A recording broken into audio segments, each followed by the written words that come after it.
All right, let me do just a quick mic check just to make sure everything's okay. Let me do just perfect, so I can hear myself. Let me check.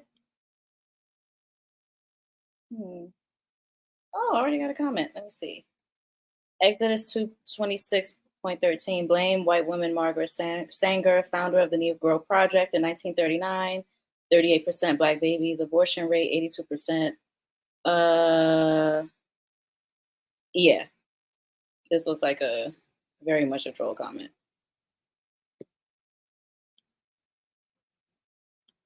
So, welcome everyone, whoever's here.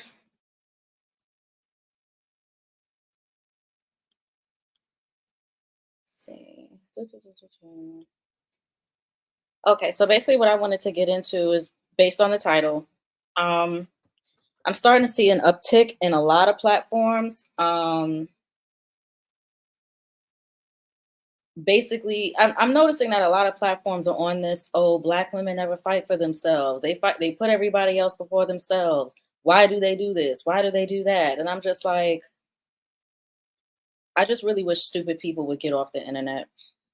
Honestly, I wish stupid, emotional people with no facts and with very with research, half-ass research would just get off the internet. Now, when I started hearing about this so-called black women fight for everybody else or social justice warrior for everybody else but themselves, I just had a feeling that that was a fucking lie. So what I decided to do was research. Started off actually with just a Google question, and I immediately come to this and another article that came out 20 years after. Now, this one in particular was an article written by a black woman named Claudia Jones, and this is called An End to the Neglect of the Problems of the Negro Woman. Now, let's take a look at when this was published, shall we? Let's scroll down a bit. Oh, there we go. There we go. What does that say? Let me zoom in just a bit. And this is a reprint from Political Affairs in June of 1949. So this is a reprint in June of 1949. Now, from what I hear, a lot of black folks like to say that, oh, we were just civil rights marching for the men, and all we were concerned about was the men and the black men. And I'm just like, oh my God, please shut the fuck up and do some research. Okay. Question your people need to start questioning themselves. People need to start asking themselves questions and stop assuming that they know everything or that they have all the answers based on the minuscule outlets that are circulating the repeated information. Look for new information. So this is just one of many examples that black women were fighting. And apparently, for this to be printed in 1949, I would think, as most studies are, this is a gathering of information years prior, right? So let's see what's going on. Let's go down. Mm, oh, actually, let me read this. Reprinted from Political Affairs, June 1949, by National Women's Commission, CPUSA. Oh, 35 East 12th Street in New York. Well, wow. And that New York affiliation is definitely, I'm noticing a pattern with that too. I noticed that a lot of these texts tend to come out of New York because the article that I'm also going to show next in here is also the sister's reply, which actually came about 20, actually specifically 19 years later in 1969, literally talking about the same shit. And that was also another black woman, a psychotherapist and a housewife, who was also doing that.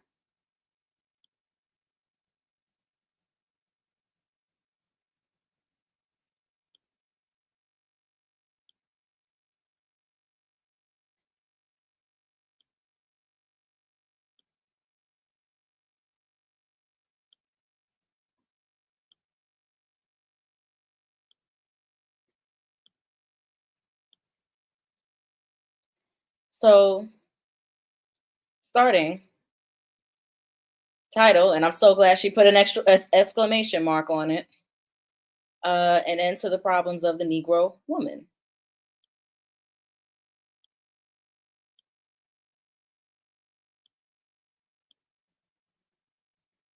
An outstanding feature of the present stage of the Negro liberation movement is the growth and the militant participation of Negro women in all aspects of the struggle for peace, civil rights, and economic security. Symptomatic of this new militancy is the fact that Negro women have become symbols of many present day struggles of the Negro people. This growth of militancy among Negro women has profound meaning both for the Negro liberation movement and for the emerging anti fascist, anti imperialist coalition.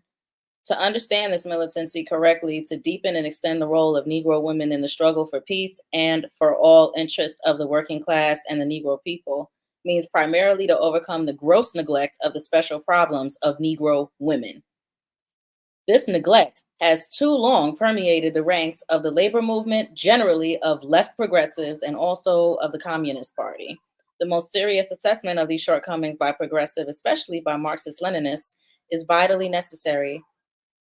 Excuse me. If we are, oh Lord, my computer's a little bit slow, are to help accelerate this development and integrate Negro women in the progressive and labor movement and in the progressive and labor movement and in our own party. The bourgeoisie is fearful of the militancy of the Negro woman, and for good reason. The capitalists know far better than many progressives seem to know that once Negro women undertake action, the militancy of the whole Negro people and thus of the anti imperialist coalition is greatly enhanced. Now, again, this is 1949. So, for those of you in 2024 with the recent information that you've gotten after 1949, please don't be on my platform talking stupid shit. Understand the historical context or don't be here at all. Oh, hey, Alex. Oh, hold on. I didn't even see you.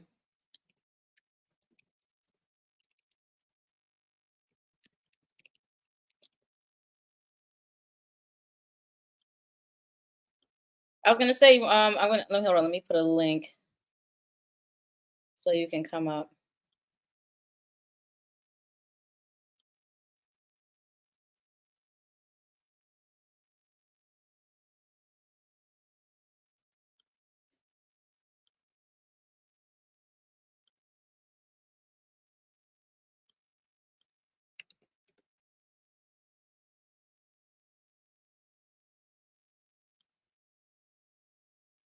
Yeah, Alex, if you can come up, because then we can do this. We can do this live together if you want.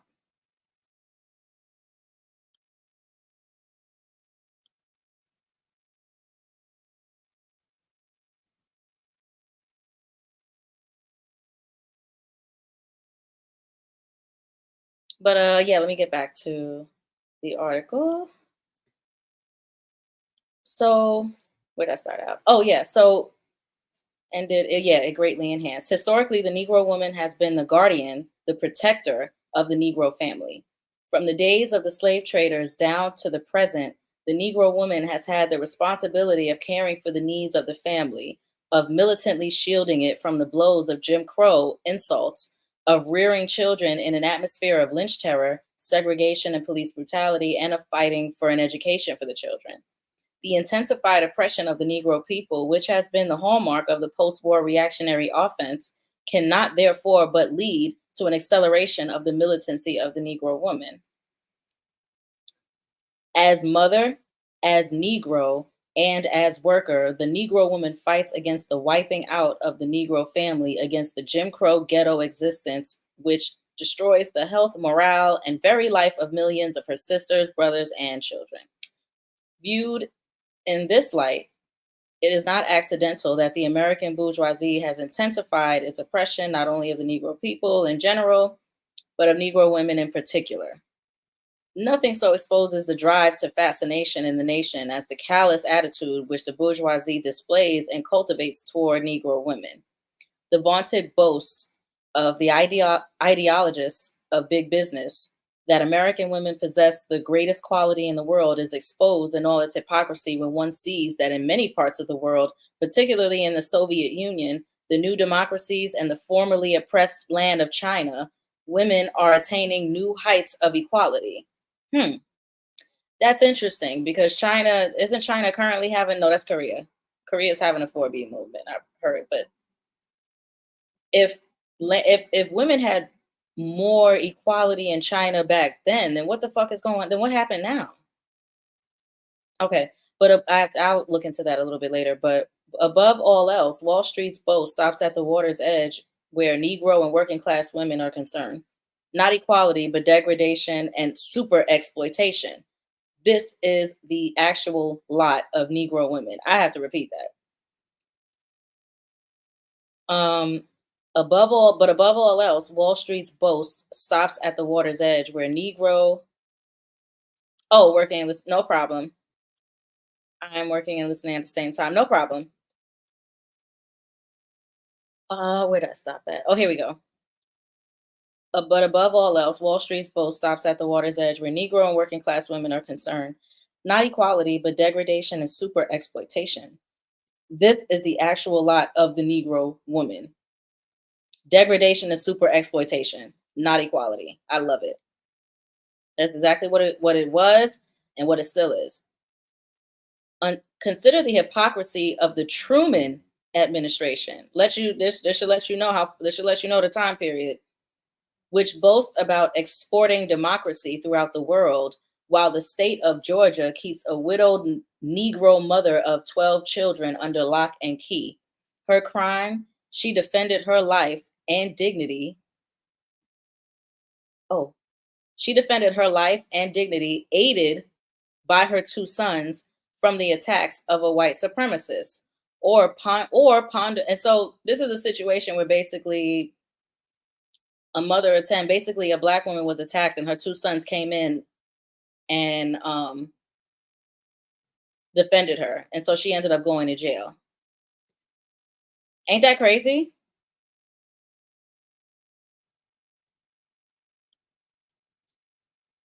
Or ponder the mute silence with which the Department of Justice has greeted Mrs. Amy Mallard, widowed Negro school teacher, since her husband was lynched in Georgia because he had bought a new Cadillac and become, in the opinion of the white supremacists, too uppity. Contrast this with the crocodile tears shed by the U.S. delegation to the United Nations for Cardinal Mindszenty,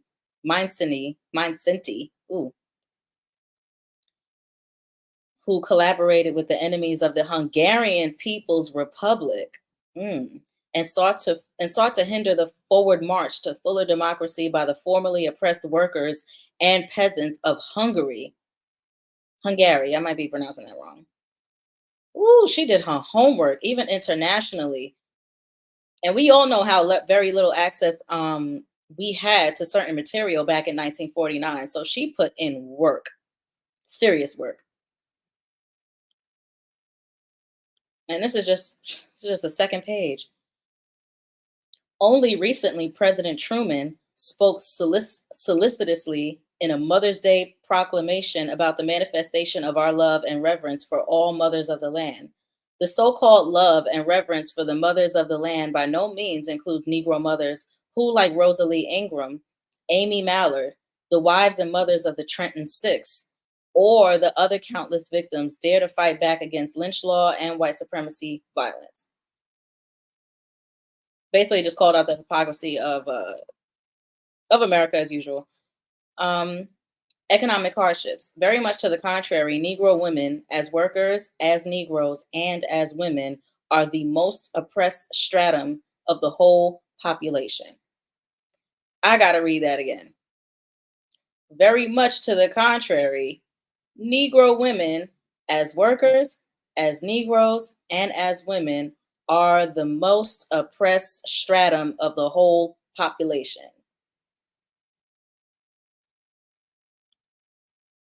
Yeah. In 1940, two out of every five, and mind you, I need y'all to remember this was released in June of 1949.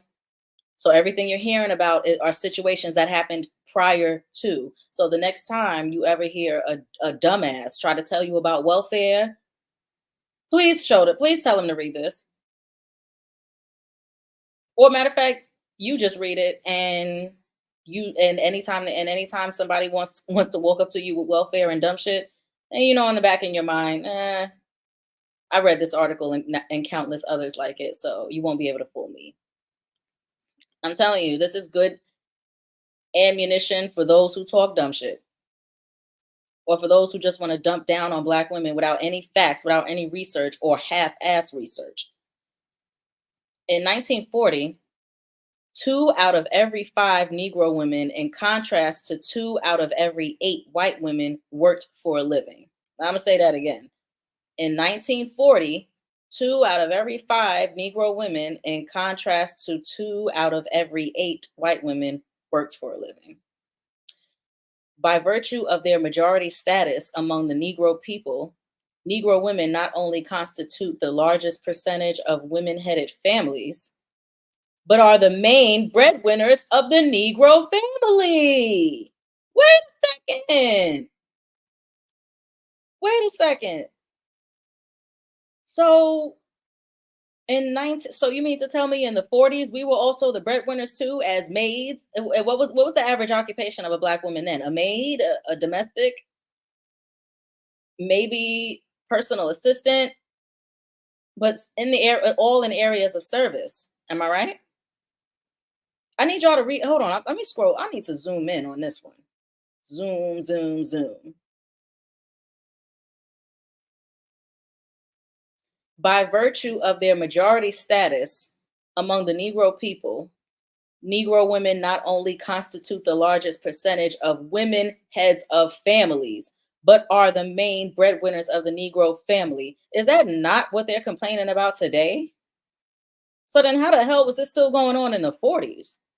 Don't all these dudes talk about, how we all had traditional families and we were all married and the man was taking care of the house and the man it seems to me we were the breadwinners the entire time.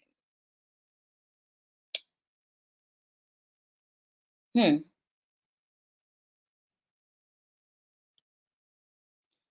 Yeah. Let's get back to the article.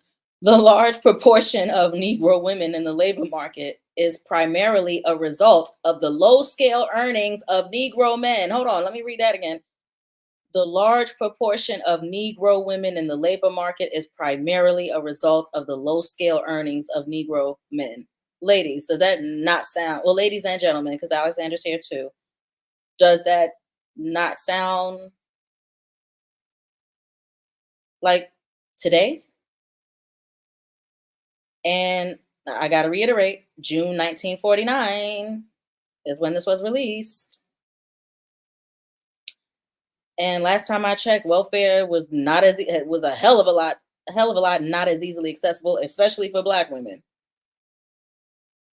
So yeah, I just gotta keep reiterating that. So yeah, we even out of black folks back then, we primarily were we made up primarily the labor market. This disproportion also has its roots in the treatment and position of Negro women over the centuries. Following emancipation and to persisting to the present day, a large percentage of Negro women, married as well as single, were forced to work for a living. Let me say that again.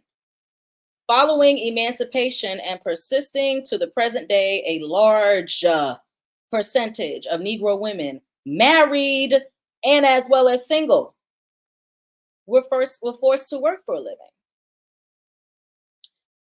But despite the shift in employment of Negro women from rural to urban areas, Negro women are still generally confined to the lowest paying jobs. And here we go. The Women's Bureau, U.S. Department of Labor Handbook of Facts for Women's Workers. This was released, this is according to statistics in 1948 on the Women's Bureau, U.S. Department of Labor, shows white women. Oh, hold on, I'm gonna have to turn this. I'm gonna have to turn these facts into a chart. I'm definitely gonna have to put this in a chart. Yep, Alexander, you're absolutely right. And the fact that she even went as far as taking statistics at the time, I'm so glad she put this in here. She even has the name of it, the year it was released, and the bulletin number. Like, I think this woman so I have so much spiritually that I want to give back to this woman because she put in this type of work in a time when we weren't even encouraged to, you know. But let me get back. Um, yeah, the Women's Bureau, U.S. Department of Labor Handbook of Facts for Women's Workers, 19 released in 1948. Statistics from 1948. So this was literally the year before published this. Shows white women workers have as having median earnings more than twice as high as those of non-white women and non-white women workers, mainly Negro women, as earning less than $500 a year. In the rural South, the earnings of women are even less. In three large northern industrial communities, the median income of white families was $1,720. Mind you, y'all got to remember this is 1949. Cost of living was a hell of a lot different, and the median income of white families $1,720 is almost 60% higher than that of Negro families, which only took in 1,095. The super exploitation of the Negro woman. Let me scroll back up. Hold on, let me zoom out just a little bit. Sorry.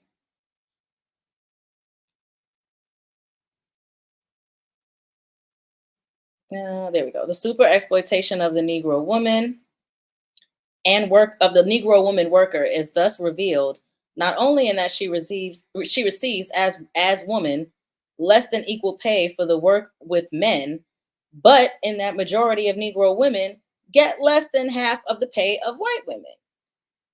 Little wonder then that in Negro communities, the conditions of ghetto living, low salaries, high rents, high prices, etc., virtually become an iron curtain hemming in the lives of Negro children and undermining their health and spirit.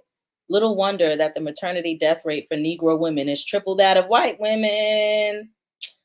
So even in 1949, our maternity death rates were still extremely high. But see, back then, a lot of that was due to the same thing today, the mistreatment in hospitals. Because nine times out of 10, these women were not, especially back then, the married ones were not going there alone. So, and during this time, I think majority of Black women were married. But again, it didn't make a difference as far as you being exploited. Whether you were single, whether you were married, you was about to work. We was all lumped in. We were all lumped in. So that's why when I hear people try to make the separation today, when I hear married ones talking about, oh, you got to marry before you carry and all this other shit, that didn't mean a motherfucking thing back then. You want to know why? Because the US was at its lowest economically. And when it does, guess who they turn to?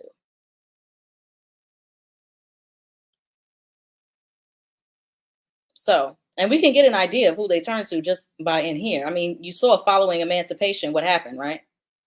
They ain't make an exception for you just because you were married. End of the day, white women was not about to work, or they weren't about to work as much as they should have for the community that they wanted so bad. But end of the day, and back then we were also exploited as wet nurses. They didn't even want to breastfeed their kids back then. That's another thing I'm gonna touch on too. A little later, not in a live, but probably another live.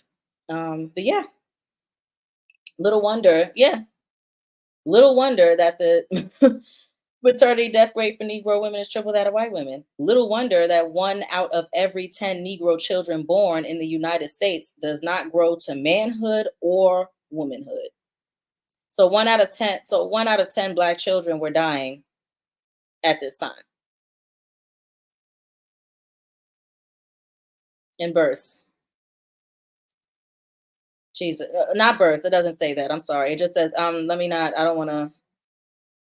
put my interpretation. I'll just read it literally. Yeah.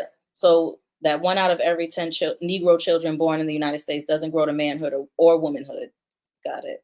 That makes that makes complete sense. The low scale earnings of the Negro woman is directly related to her almost complete exclusion from virtually all fields of work except the most menial and underpaid, namely domestic service. So, yeah. And as you can see today, there's a huge effort to exclude us in a lot of spaces. Have y'all noticed that?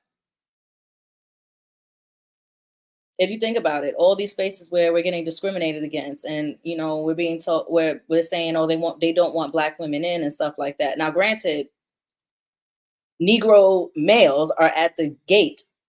Like, what did Kendall St. Charles say? They're at the gate with all this shit. The ones at the gate are the ones that are pushing this the most. But at the same time, it's it's a triple whammy, because not only are the self-hating black men doing it, you also have the other ones who are trying to keep us out as well. So, yeah, the low scale of earnings of the Negro woman is directly related to her almost, yeah, complete exclusion from virtually all fields of work except the most menial and underpaid, namely domestic service. Revealing are the following data given in the report of 1945 Negro women war workers. Look at this, more data. I love her. 1945 Negro women war workers. Now, this was pulled from the Women's Bureau, U.S. Department of Labor. So this was 1945, 4 years before this was published. Of a total of 7.5 million Negro women, that was our total population at the time, 7.5 million. Over a million are in domestic and personal service. Exactly, personal assistance. I remember saying that earlier in the live. So basically, basically a little under 1/7, a little under 1/7 of the population were in domestic or personal service. I have noticed this too. Yeah, yeah, Alex. It's crazy how I'm linking this article from 1949 to all the actions that are happening today. And that's how I know this has been forcefully pushed on us. This isn't just I hate when people say that, oh, had black women did this, had black women did that. No, it seems to me that we did. And we still got pushback. And back then, you know how many oh gosh. And also, what I noticed that we don't consider in the community, which is fucking crazy to me, we don't consider the children that were birthed from rape, like, and rape and sexual assault, and yeah, rape, sexual assault. We never we How is it in the black community where we have the highest percentage of sexual assault rates, people don't want to consider that, like, there could be a good percentage of black men that were born from rape, a good percentage of black children that were born from rape. Oh, but I forgot. The black woman is considered unrapeable, right? Mm. See, and that's exactly how they keep this cycle going. Because the thing is, they would have to, if they can just, the thing is, they want open sexual access to black women for the right to have, for the right to keep birthing. They just want to birth slaves because it keeps the economy going. To have stupid people work menial, they need a population to work the menial jobs. And take a guess who that's going to be. Take a guess who that is. That's why we're targeted the most, because they want us to be the birthers of the menial labor.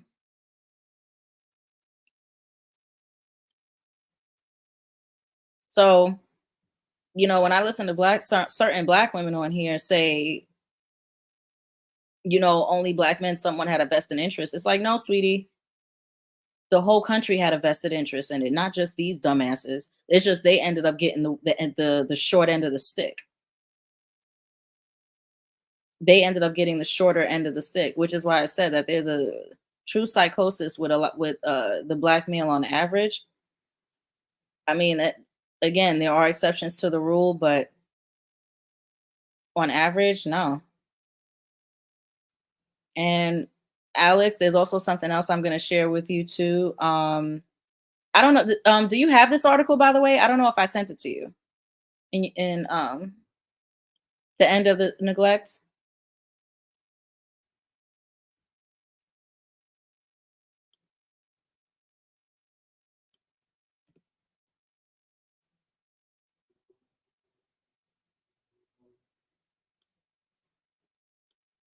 Yeah, definitely let me know if I haven't.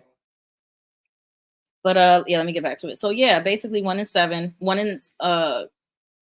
million out of 7.5 million women, according to the data in 1945 statistics, we were in domestic and personal service. The overwhelming bulk, about 918,000 of these women workers are employed in private families. So majority of them were domestics. You mean to tell me out of the million, 900, that's almost all of them. 900 918, and this is just the domestic and personal service. 918,000 of these women workers are employed in private families. And we already know what was happening in a lot of those households to those women. So yeah, majority of them were basically, and private families basically just means it's mostly white elite, especially at that time. And some 98,000 are employed as cooks, waitresses, and in like services in other and in like services in other than private homes. The remaining 60,000 workers in service trades are in miscellaneous personal service occupations: beauticians, boarding house and lodging housekeepers, charwomen, janitors, practical nurses, housekeepers, hostesses, and elevator operators. The next largest number of Negro women workers are engaged in agricultural work. In 1940, about 245,000 were agricultural workers. So in 1943, 240,000 Black women were agricultural workers. Of them, some 128,000 were unpaid family workers. Jesus Christ. That's pretty much half. That's like a little above half, I believe. Yeah, that's a little above half. Were unpaid. So basically majority of them were unpaid. Majority of those agricultural workers were unpaid. So as far as I'm concerned, they were slaves. That's slavery. And we're talking about 1940. So it says here industrial and other workers numbered more than 96,000 of the Negro women reported. Industrial and other workers, got it, numbered more than 96,000 of the Negro women reported. 36,000 of these women were in manufacturing. Now, here's where it gets interesting. The chief groups being 11,300 in apparel and other fabricated textile products, 11,000 in tobacco manufactured, and 5,600 in food and related products. See, the higher and higher it goes, the lower and lower the number gets. Clerical and kindred workers in general numbered only 13,000. There were only 8,300 Negro women there were only 8,300 Negro women workers in civil service. The rest of the Negro women who worked for a living were distributed along the following lines: teachers, 50,000; nurses and student nurses, 6,700; social and welfare workers, 1,700; dentists, pharmacists, and veterinarians, 120; physicians and surgeons, 129. So we had 129 Black women physicians and surgeons. What? That's what I'm talking about. Yeah, I know that number. That number may seem low to most. I know that number is low in comparison, of course, to the whole population, but For me in 1940, that says a lot. Like I'm proud of every last one of those women. And like I said, this don't take away from the 918 who were doing the bulk of the work though. It was those poor ones that was doing the bulk of the work. That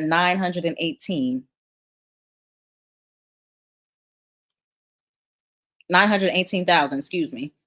918,000. But yeah. Oh, actresses. We had 200 actresses. Authors, editors, and reporters, 100. Lawyers and judges, 39. Librarians, 400. And other categories, likewise illustrating the large scale exclusion of Negro women from the professions. So it gives you an idea of like what's going on. Like you can see the drastic difference in the numbers from um service fields to higher fields, especially in the areas of teaching. Well, teachers, they got 50,000, but y'all got to remember we were segregated at this time, so we were teachers within our own communities.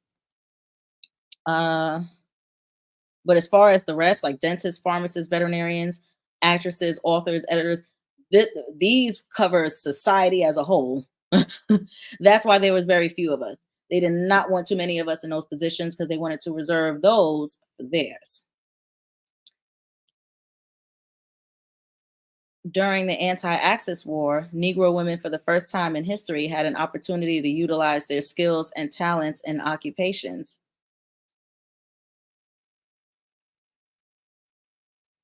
uh, occupations other than domestic and personal service. They became trailblazers in many fields. Since the end of the war, however, this has given way to growing unemployment, to the wholesale firing of Negro women, particularly in basic industry. And that still happens today. That still happens today.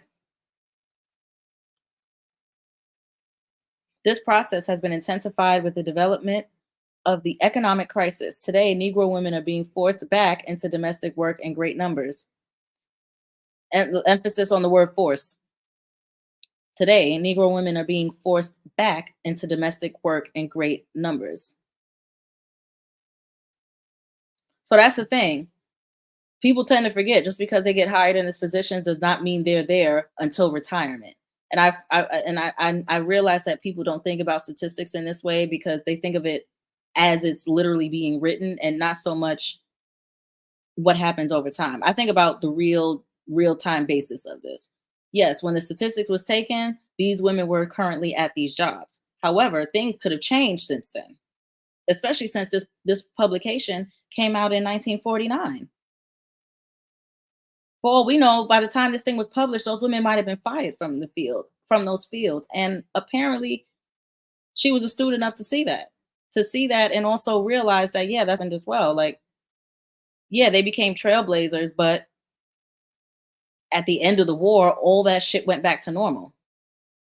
Everything went back to normal. So it was like, oh, we don't need you here anymore. So you can go. Thanks for all your help. And that's usually what happens. That's usually what happens. And then all our labor, everybody gets to piggyback off of the labor that's already been pushed.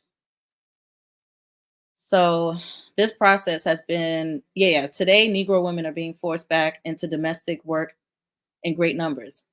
In New York State, for example. Ooh, here we go. Cause see, everybody is under the impression that only red states has segregation issues, and that somehow when everybody migrated to the north, everything was hunky dory or everything was let me see. I don't have it. Okay, I'll send it to you. I'll make sure to email it. But is there anything that stands out to you? Like if you wanted to type anything, like is there anything I said I'm curious for your opinion. Even though you can't be on like live, you can always type it. Like if you have a question, or I have the one we talked about. Oh yeah. Yeah, because I made sure to send that to you and Cyber Dreams. I remember sending that. Perfect.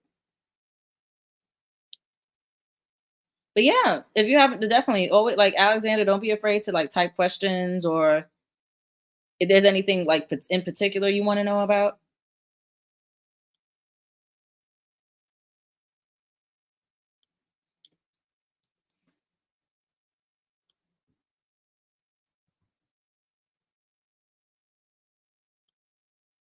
Okay, I'll keep reading.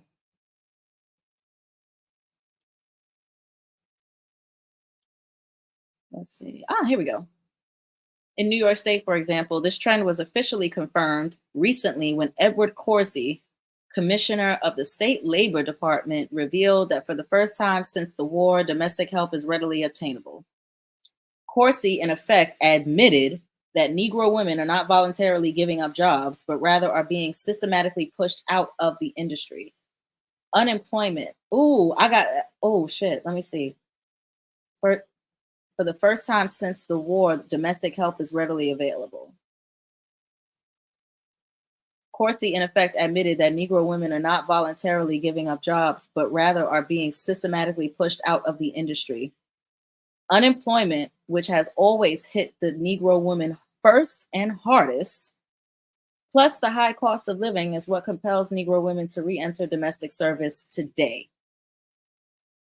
So, again, they tried their hardest to move up, and as usual they were systematically pushed out.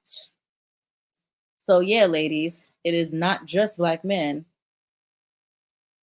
This is news to me. Yeah, I'm telling you, I read this. I This isn't the first, and this is the first time I read this article.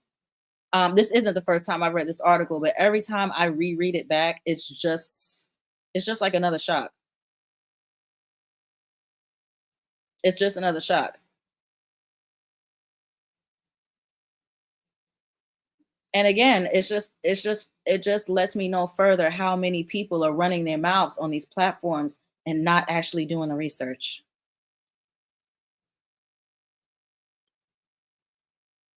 And I guess unfortunately research doing this type of research and doing these type of streams, I guess, don't pay or don't go viral or whatever. So, and that's just fine. But yeah, unemployment, which has always hit Negro women first and hardest, plus the high cost of living, is what compels Negro women to re-enter domestic service today. Accompanying this trend is an ideological campaign to make domestic work palatable. Daily newspaper advertisements, which base their arguments on the claim that most domestic workers who apply for jobs through USES prefer this type of work to work in prefer this type of work to work in industry, are propagandizing the virtues of domestic work, especially of sleep-in positions. Yeah, the stay at home, the full-time live-in nannies, that's basically what that is. Sleep-in positions is basically another word for a full-time in-house nanny. And for black women, in some of them private homes, a lot of them were getting sexually assaulted. A lot of them were being abused, not only well, they were being messed with and touched with by the man of the house, and then the jealousy of the bitch he was married to, she ends up taking it out on the black woman and not her husband. But again, this is what happens when you're dealing with degeneracy on a high level, especially during segregation. So, inherently connected with the question of job opportunities where the Negro woman is concerned is the special oppression she faces as Negro, as woman, and as worker. She is the victim of the white chauvinist stereotype as to where her place should be.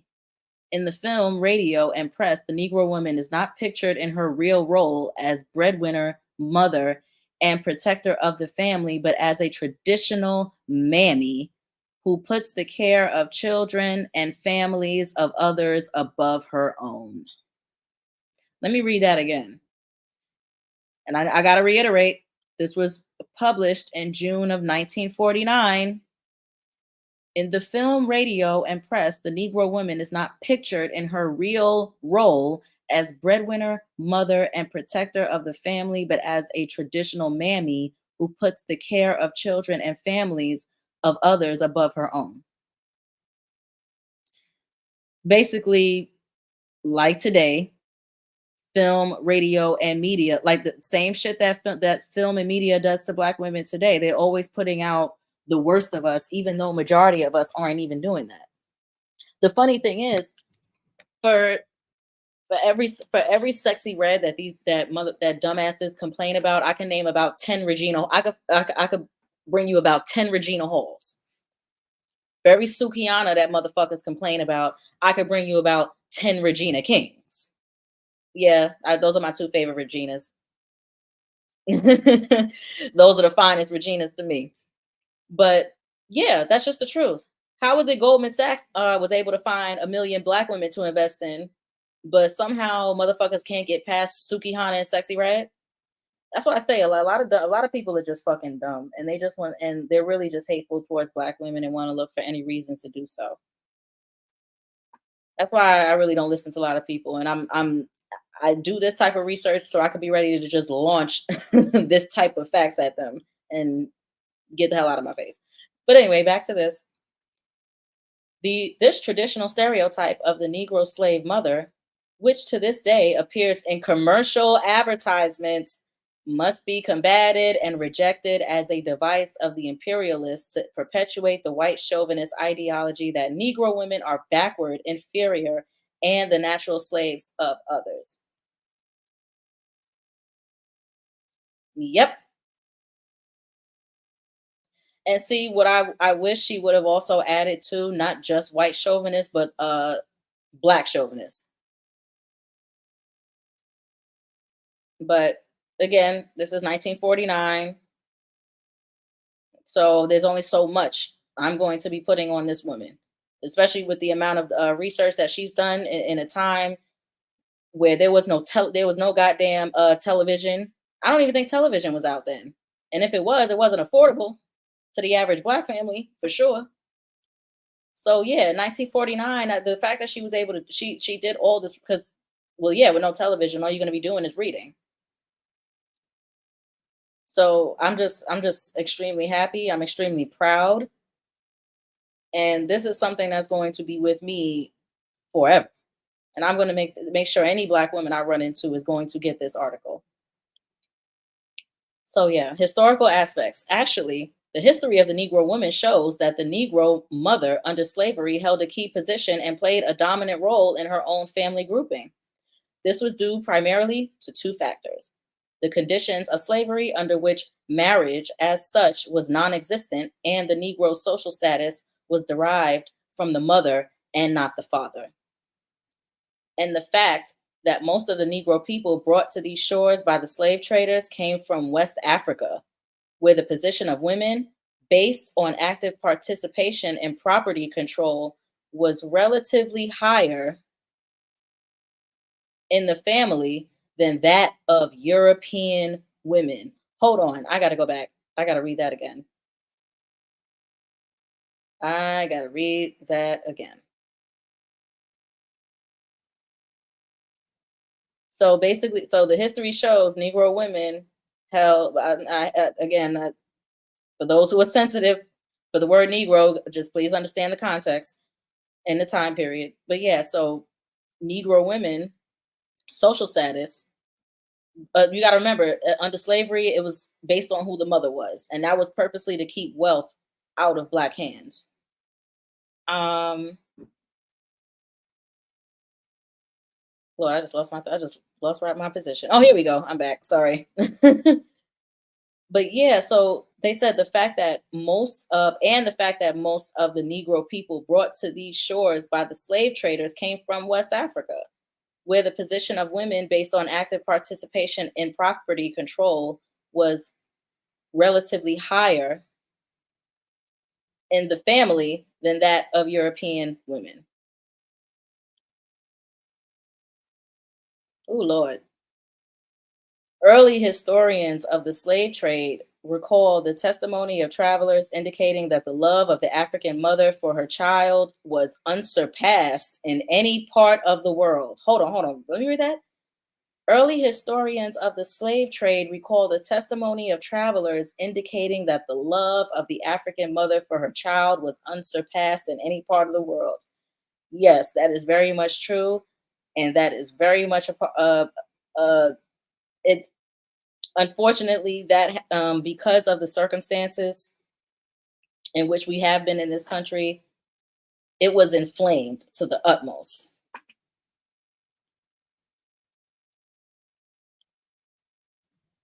And there are numerous stories attesting to the self sacrificial way in which East African mothers offered themselves offered themselves to the slave traders in order to save their sons, and Hottentot women refused food during famines until after their children were fed. Now, that first part is a hell no. That shouldn't have even happened. And that's you talking about East African mothers, not West African, East African. Isn't this closer to Egypt? Like we're talking about Egypt, the Horn of Africa, Ethiopia. So that's crazy. So you mean to tell me that that's weird because that's always been associated because East Africa has always been associated with women being put on a pedestal. Hmm, that is interesting. So East African mothers offered themselves to the slave traders in order to save their sons. Ain't no way in hell. And Hottentot, I'm hoping these sons were babies. That's all I. That the only way I'll let that slide is if these sons were like infants or like 4 years old. I'm talking about children. It better not been no grown ass men. But and Hottentot women refused food during famines until after their children were fed.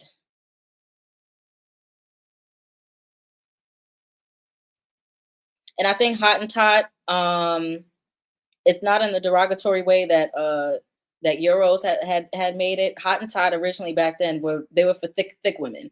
That meant thick women, like thick, big breasts, big butt. Basically the prototype that we see today is for thicker women, but they were called Hottentot.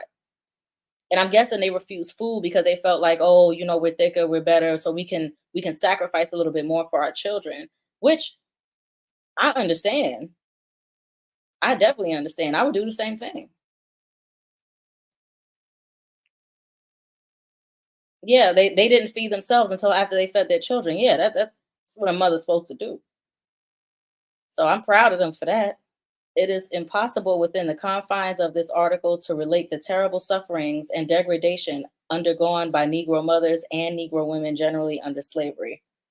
Subject to legalized rape by the slave owners, confined to slave pens, forced to march for 18 to 14 hours with loads on their backs and to perform back-breaking work, even during pregnancy, Negro women bore a burning hatred for slavery and undertook a large share of the responsibility for defending and nurturing the Negro family.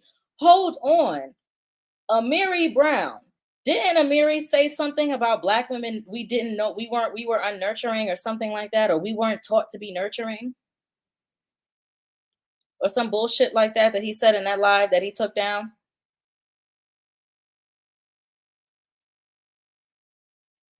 So, wow. Negro women bore burning hatred for slavery and undertook a large share of the responsibility for defending and nurturing of the family, basically, the mother and the father. And you notice in everything that I've read so far, what the men were doing has not popped up yet. And that tells me everything I need to know.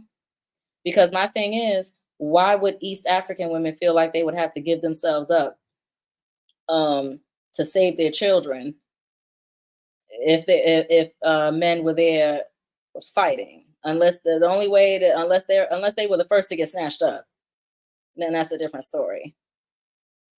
But I don't know. I don't think that's the case. Let's see. Oh, the Negro mother was mistress in the slave cabin, and despite the interference of master or overseer, her wishes in regard to mating and in family matters were paramount. Okay, so I'm not going to read too much of that because it just goes into the details of slavery and what we had to do. But it says, yeah, during and after slavery, Negro women had to support themselves and the children. This whole article just adds up to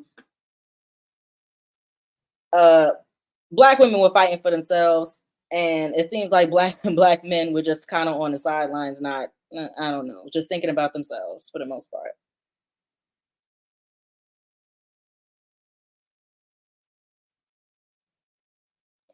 Oh, here's where it gets interesting.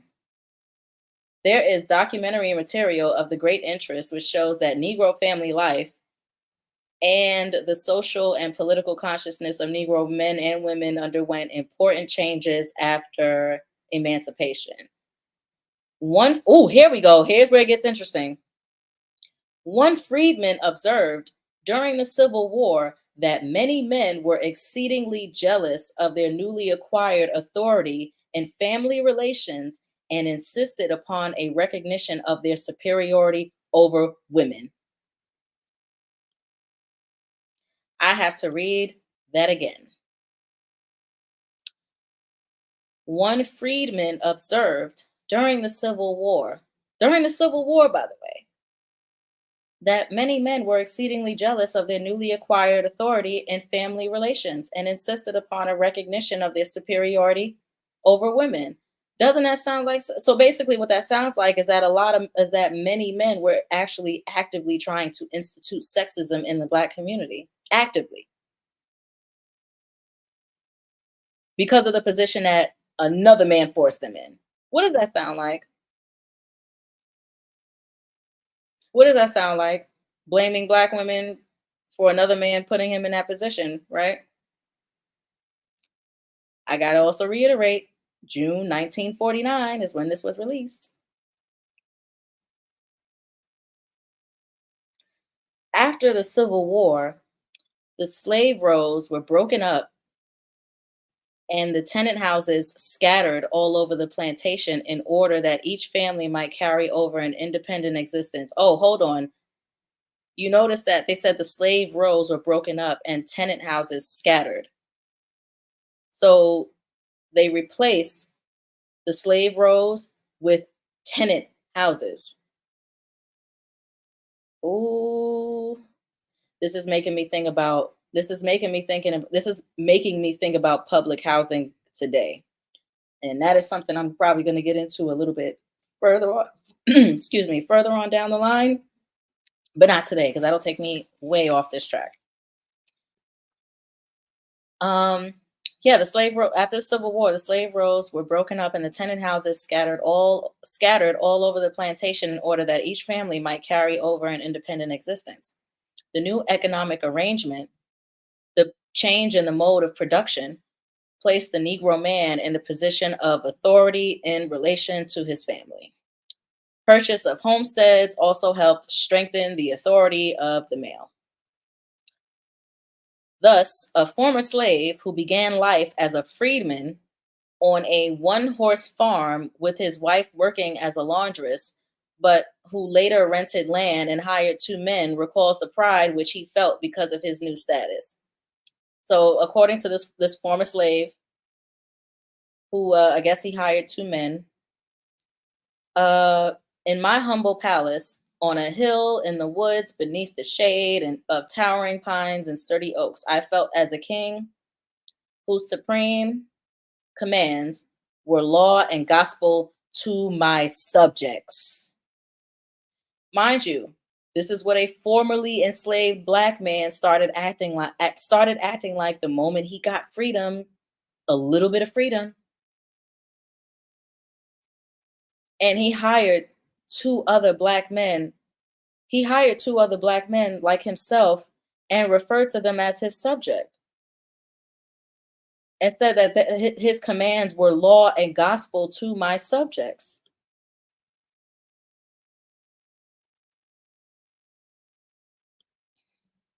One must see that a double motive was operative here. I'm so I didn't say that. This is what Claudia Jones is saying in the article. One must see that a double motive was operative here. In regard to his wife and children, the Negro man was now enabled to assume economic and other authority over the family, but he could also fight against violation of women of his group where formerly he was powerless to interfere. That second part, he could, but he did not.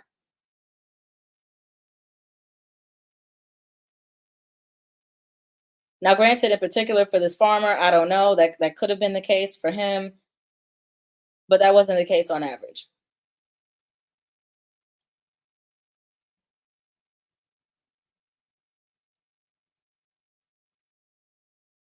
And truth be told, there is no such thing as men being powerless to interfere. It's whether you're willing to take the risk and put it all on the line or not. I'm sorry. I can't make excuses for men who continually run away whenever another group of men is invading their shit. That means you are a forever coward. That means that anything you build can be easily infiltrated because your ass is going to run scared.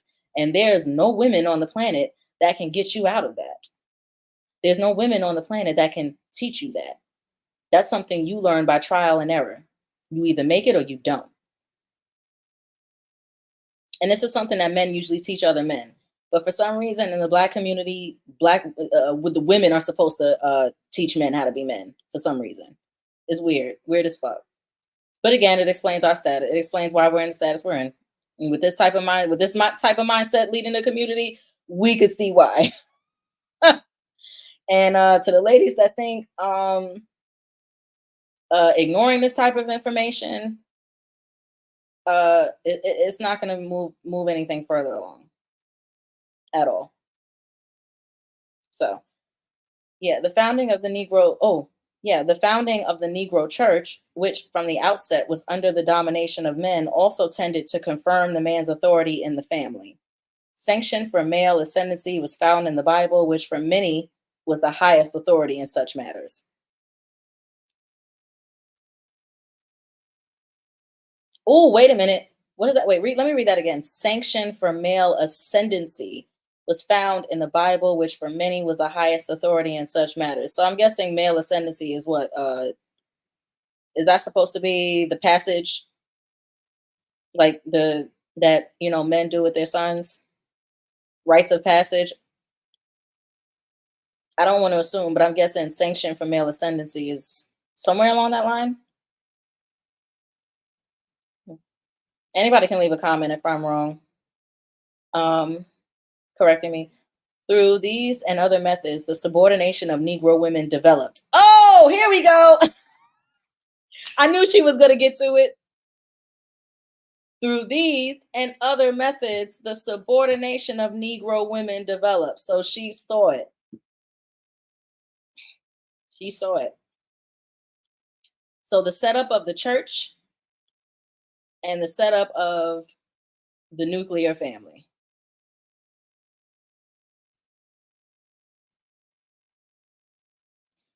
Wow. Yeah. Oh yes. Because that's the thing. I know what she was doing. She was basically saying like, hey, all these events were supposed to lead to these dudes changing things. So now we get to the reality that through these and other methods, the subordination of Negro women developed. In a few cases, instead of legally emancipating his wife and children, the husband permitted them to continue in their status of slaves. I gotta read that shit again. In a few cases, instead of legally emancipating his wife and children, the husband permitted them to continue in their status of slaves. So there would be situations where freed men would purposely get with enslaved women and have children, and then, ooh, Alex, are you still there? Um, Put something in the chat just to let me know.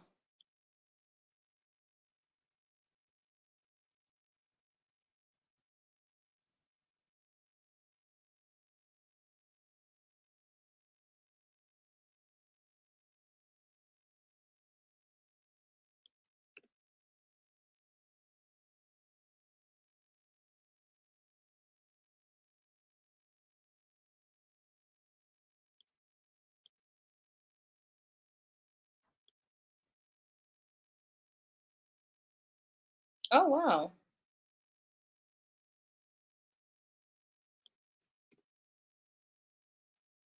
Oh, cancel. Oh, that's where I left off. But yeah, In a few cases, instead of legally emancipating their wives and children, they put the husband permitted them to continue their status of slaves. Yeah, because they wanted something that they can control. That's why. Considering the bitch asses couldn't exercise it anywhere else, especially not in 1945, without getting lynched, castrated, or just overall missing. Mind you, in this, mind you, during this time, black men were being castrated, spit in the face, made to be called boys, had to acknowledge a white man's little son as a man before he could even acknowledge his own self as a man. Segregated, locked out of all this shit, and he decides to turn it on black women and children. Hmm. Even in 1949, huh? Ain't that a bitch?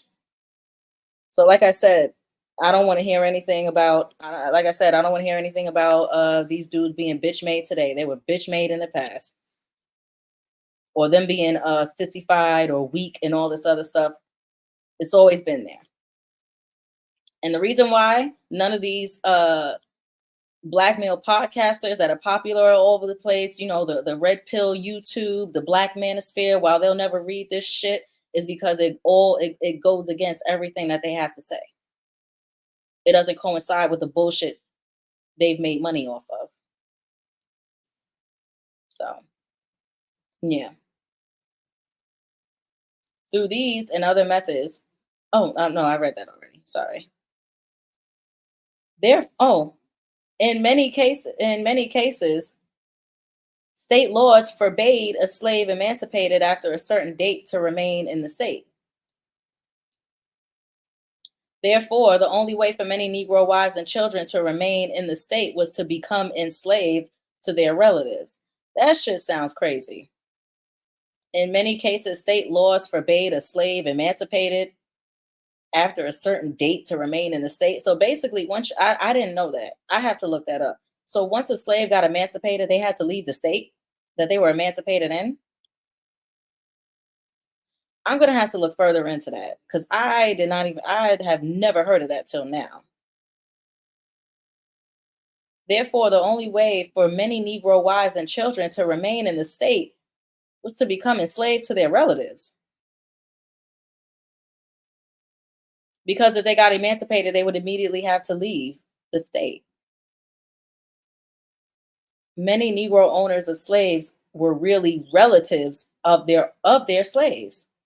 Holy fucking Many Negro owners of slaves were really relatives. So you had a whole bunch of people enslaving their own families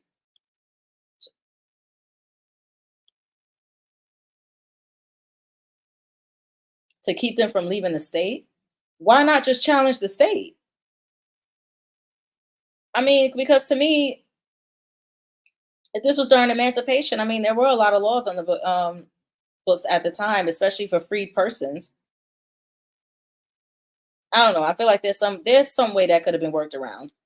Like I think if all of the I think there could have been a workaround to that. I'm sorry. Because my thing is if six black men can go to the Supreme Court to petition to marry white chicks during this time, then I don't see how the black men of that time couldn't go to the state and try to get that overturned. So to me, I'm not even really using this as I don't think this is an excuse because those same men could have all gathered together to go to the state and filed to get some laws changed. Many Negro owners of slaves were really relatives of their slaves. In some cases, Negro women refused to become the subject to the authority of the men. In defiance of the decisions of their husbands to live on the places of their former masters, many Negro women took their children and moved elsewhere. So yeah, we had some cases where black women was like, I ain't about to be that. I'll take my children and bounce. But I'm wondering, but yeah, in defiance of the decision of their, yeah, that's the thing. It's like they're basically, it's like their husbands are taking the place of the former master. It's like, what the fuck? I don't want to be married. I might as well not be married to you. But the mass majority didn't want to leave because they wanted to stay in the state with their families. Oh, perfect. Yes, I'm still here. Okay. Perfect. But yeah, there was some black women I wasn't going with that. They said, "No, hell no. I'm not about to go from one master to another, especially not getting a master that looks like me. What the hell? That sounds crazy." And on top of that, I guarantee you, some of these men's husbands weren't. Some of these husbands were probably over exercising some authority because of that. Probably saying, "Oh well, you want to. Well, you better do this. You better do that. You want to go back to being enslaved." I can see it happening. I can see it happening. I can see that being. I can see them using that as a power flex. And I can see in many cases black women refusing to become refusing to become subject to the authority of the men because they knew what type of time it was. um, yeah, they took their children and moved elsewhere. So we get to the next one: Negro women in mass organizations. This brief picture of some of the aspects of the history of the Negro women seen in the additional light of the fact that a high proportion of Negro women are obliged today to earn all or part of the bread of the family. What they say about 50-50? That sound like 50-50. It says, yeah, a high proportion of Negro women are obliged today to earn all or part of it. So it's either we were either doing half a partial amount to me I think that's half half amount of it or mostly all. But either way, it wasn't too many of us not able to just work, to be able to not work. All a part of the bread of the family helps us understand why Negro women play a most active part in the economic, social, and political life of the Negro community today. Approximately 2.5 million ne- oh sorry, not yeah, 2.5 million Negro women are I'll just say 2.5 million for those who don't know what 2.5 is. 2.5 million Negro women are organized in social, political, and fraternal clubs and organizations, which makes sense considering what the hell we were going through back then. The most prominent of their organizations are the National Association of Negro Women, the National Council of Negro Women, the National Federation of Women's Clubs, the Women's Division of the Elks Civil Liberties Committee, the National Association of Colored Beauticians, National Negro Business Women's League, and the National Association of Colored Graduate Nurses. Yo, did y'all you heard that, right? All of those had to do with specifically for black women, no?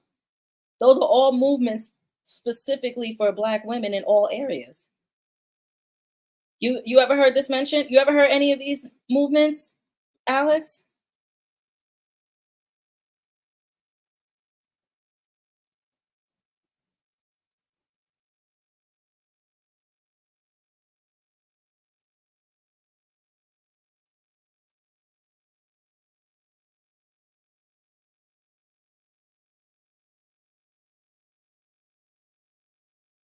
Like it's this is wild to me. Like, yeah, like Alex, if you can hear me, have you heard of any of these have you heard the community speak out about any of these associations that all these black women put together?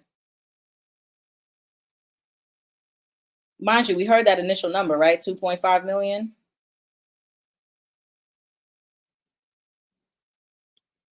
And they said the most prominent were the ones who were the most prominent were the ones that were geared towards us specifically. So how the hell can people in this day and age talk shit about us not be about us not fighting for ourselves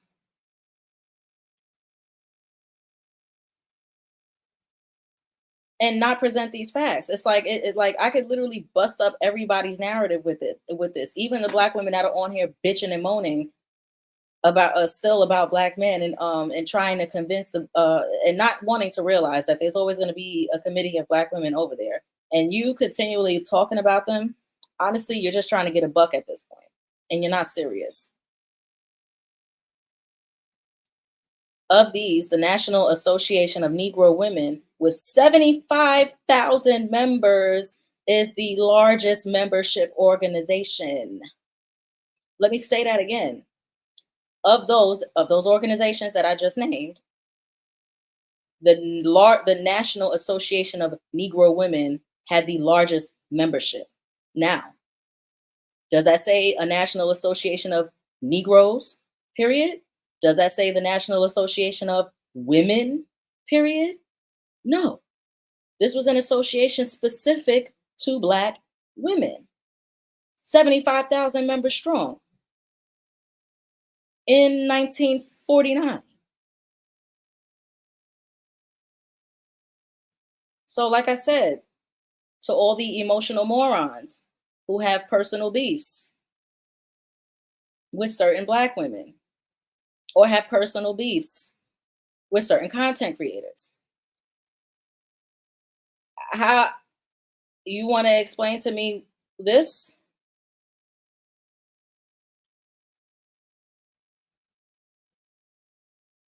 And if anybody can reach out to Pink Pill or Kendall St. Charles, can they? I need to have them read this article if they even know about it, or somebody share it with them, please, so they could be able to share it with their audience. I know they have a much higher audience than I do. So if y'all anybody can please send this out to any large platform creator that you know is talking bullshit about Black women not fighting for each other, or those who are speaking about just Black women moving in a better direction. Both need to know. Both sides need to know. So let me go back. But yeah, 75,000 strong. That was the largest one, and that was specifically for us. So I know if we could do that shit in 1949, we could damn sure do it today. Even more so, because we ain't have nearly as much access to each other. Well, actually, no, we did, because most of us, I mean, we were redlined in our community. We were, for the most part, redlined in our communities. But still, there wasn't no television back then. So everything that all that community organizing that they was doing was face to face, word of mouth, and spreading articles and writing and reading. Something that today's generation knows nothing the fuck about. Many know nothing the fuck about, and I can tell by the content creation that's popular on here. Because see, it takes time to do research. It takes time to read and put facts together. It takes time to study these statistics. And as fast as these morons on these platforms are putting out content, it, it's very clear that propaganda is being spread. And unfortunately, a lot of y'all are miserable inside, and you need to look for an escape. That's why y'all follow these platforms, but it ain't gonna work out for y'all. Again, scapegoating has never worked out, and if anybody can just refer to Nazi Germany and see how that went, that should give you an indication. So back to this. There are numerous sororities, church women's committees of all denominations, as well as organizations among women of West Indian descent as well. Look at that. So they're not just talking about uh it's not, again, that we also included West Indian as well, because they were considered Negroes. There was no separation of talking about I'm Jamaican or talking about I'm Nigerian or anything like that. Well, not Nigerian, because that's not West Indian, but you get where I'm going. But yeah, no. And I think at this time, the West Indies were still under British control, I believe. I'm not sure. I have to be sure on the dates, because this was 1949. So in some areas, NAACP chapters have women divisions.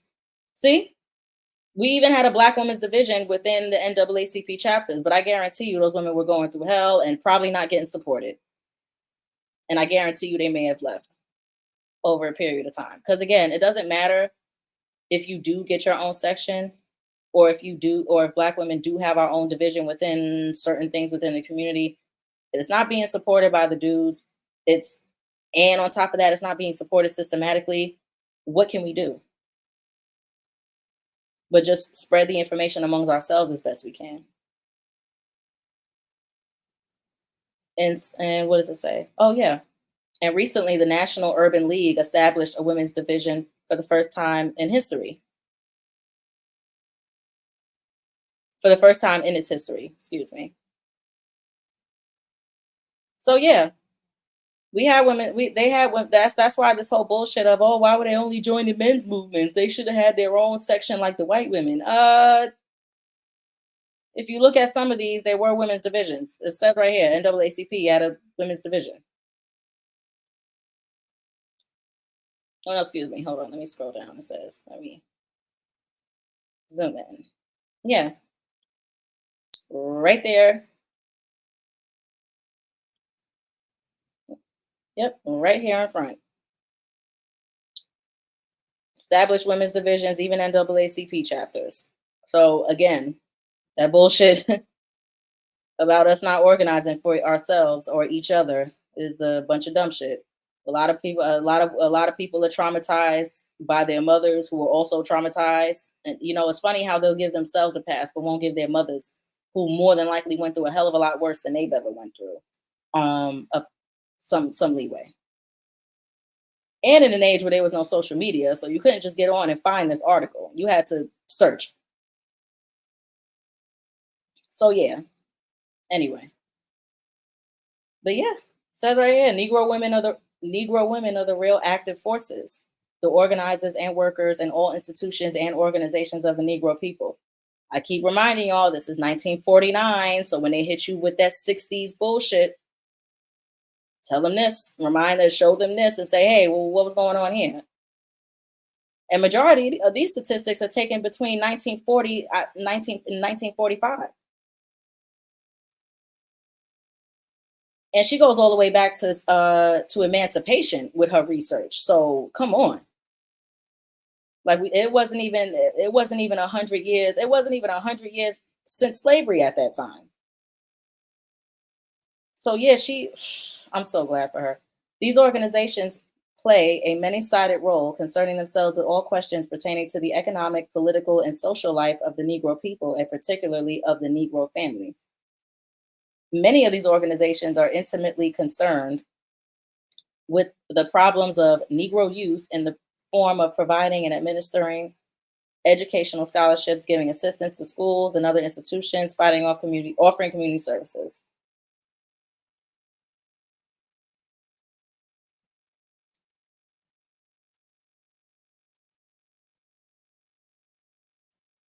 Ooh, oh Lord, the disdainful attitudes which are sometimes expressed that Negro women's organizations concern themselves only with charity work must be exposed as of chauvinist derivation. However, oh wow. So wait a minute. They said, look at the reaction to us having our movement back then. The disdainful attitudes which are sometimes expressed that Negro women's organizations concern themselves only with charity work.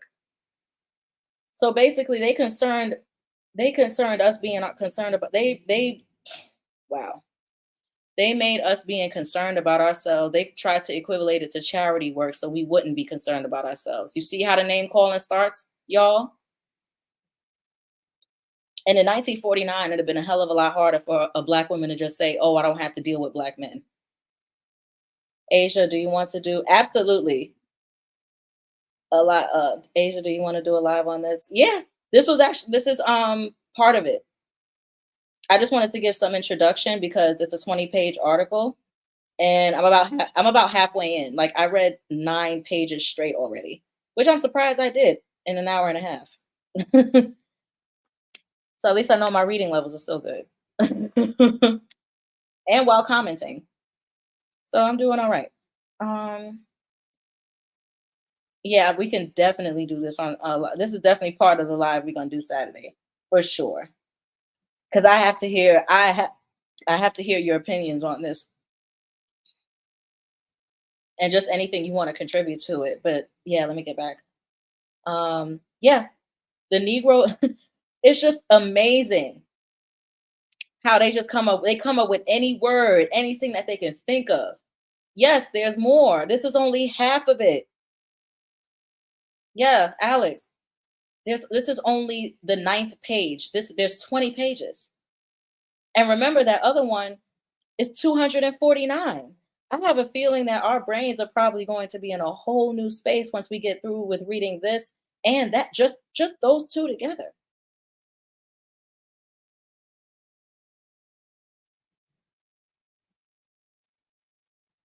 That's why I'm also going to do also a flip book. I'm thinking about also doing a flip book of excerpts from this. Like instead of having people to read everything, I just put the key points and then put it into like a slideshow or flip book type of thing. I think you know what, I'm actually going to do that. But I'll do it after our live though, because I don't want to put out too much before we get to the live, but definitely. Well, I still want to do the live regardless. Even if I do it beforehand, I still want us to do the live for sure because there's so much more detail that is going to be left out from the excerpts I use. But let me go back. Yeah, but yeah, it says must be exposed as of chauvinist derivation, however subtle, because while the same could be said of many organizations of white women, such attitudes fail to recognize the special character of the role of Negro women's organizations. Hmm. Funny how they said it. You notice how the organizations would for just that were just for white women. It wasn't a problem. Their organizations wasn't a problem. But for us to do it solely, oh, it's charity. That's charity work. You bitches ain't special. That's basically what that was. I'm gonna keep it 100, ladies and gentlemen. This is basically them say. This is basically those black men saying you weren't worth. It wasn't you. You were too big for your britches, or you black, so you ain't special. Hmm. I gotta reiterate, this was released in June of 1949. So, yeah, this approach fails to recognize the special function which Negro women play in these organizations, which, over and above their particular function, seek to provide social services denied to Negro youth as a result of the Jim Crow lynch system in the United States. So, their failure to recognize Black women's place in these organizations actually fueled lynching and fueled social services being denied access to Black children.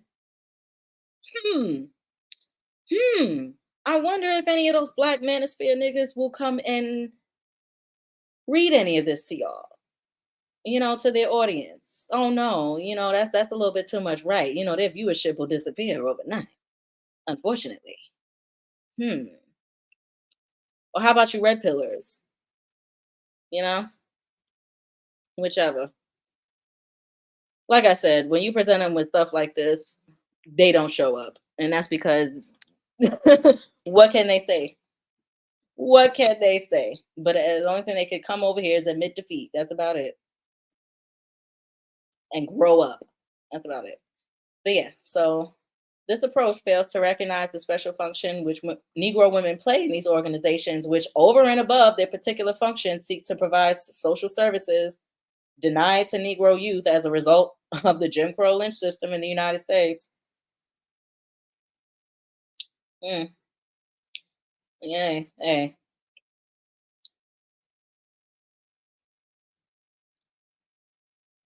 Oh, and then we have the Negro woman worker. So this chapter focuses specifically on Black women as workers. Mind you, this term, Negro woman worker, is actually the term alone is actually a symbol of our oppression. Because think about it, out of all races, where does the Negro stand? Out of all sexes, where does the woman stand? Out of social class, where does the worker stand? All at the bottom, last. So, what was the indication for that for a Black woman who was working? Mhm. Yep. The negligible, and honestly, what this should say to us is that all of us are experiencing the same oppression. Yes, there might be a little bit of relief for some of us because we might have a little bit more funds here and there. There are some of us that have discretionary income. There are some of us that come from, well lit backgrounds. But again, if you are a Negro woman who is working in the United States, that is considered the lowest status of Negro women. Doesn't matter what your occupation is. Mind you, this is 1949. So again, historical context, but I still don't think it's much of a difference today, especially in especially how our labor is exploited and treated. I think a lot of us just have just normalized it at this point, which again I can understand because we've been beat down by the whole world. Um, the negligible, and before dumbasses come on here and start telling me that, oh well, they shouldn't have give birth to them. I wish, honestly, I wish idiots would stop talking because unless you have that for the numerous amount of white women who have been murdered in their communities by their sons, if you don't have that for the women in Saudi Arabia who are currently being stoned and beat the fuck up for not being if they're caught not being virgins, if you're not bringing that type of heat to those women, I don't want to have you don't have shit to say to me about, oh, that's what they get for birthing them. You know how much of a genocidal maniac you sound? Nobody has the right to commit murder because they don't like the fact that they were born. I got to reiterate that too. So some people can learn. Nobody has the right to harm someone because they're upset about being born or because they wish they weren't here. Because if that's the case, you might as well give that pass to a whole host of people. And again, it's just a lazy way of not wanting to establish punishments. It's a lazy way of not really wanting to deal with the problem at hand because it's just easier to just pin it on the woman. Because again, telling black women to stop giving birth, it does nothing for the adults of today. And then also, dumbasses tend to forget that there's a lot of children that are born through rape, especially a lot of black children. And then when we start to get to Africa, oh, let's. I think one in three women in South Africa uh, are raped. I guarantee you, they're not raped with protection. So babies are going to result from that. Also, I can recall an incident.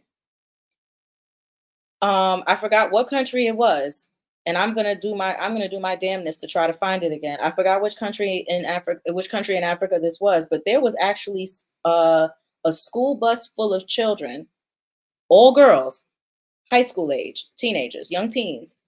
The high school bus, it was an all girl school. I think they were on a trip or going somewhere. The bus was actually overtaken by some warlords.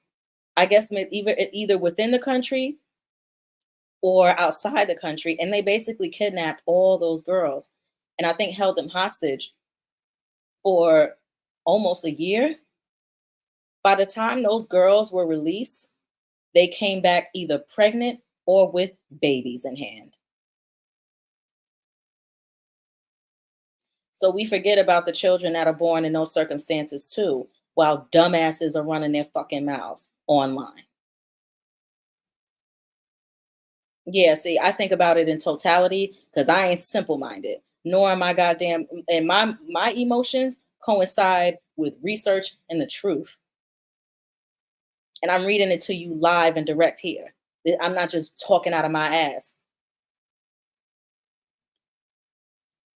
So yeah, the negligible participation of Negro women in progressive and trade union circles is thus all the more startling. In union after union, even in those unions where a large concentration of workers are Negro women, in union after union, even in those unions where a large concentration of workers are Negro women, Few Negro women are to be found as leaders or active workers. And this is in progressive and trade union circles. So they barely put us in leadership, but they used a lot of our This outstanding exceptions to this are the Food and Tobacco Workers Union and the United Office and Professional Workers Union. So those were the exceptions where we were found to be leaders in. Food and Tobacco Workers Union and the United Office and Professional Workers Union. But why should these be the exception? Well, this is what Claudia Jones asked. But why should these be the exceptions? Negro women are among the most militant trade unionists. The sharecropper strikes of the 30s, the 1930s, were spark plugged by Negro women.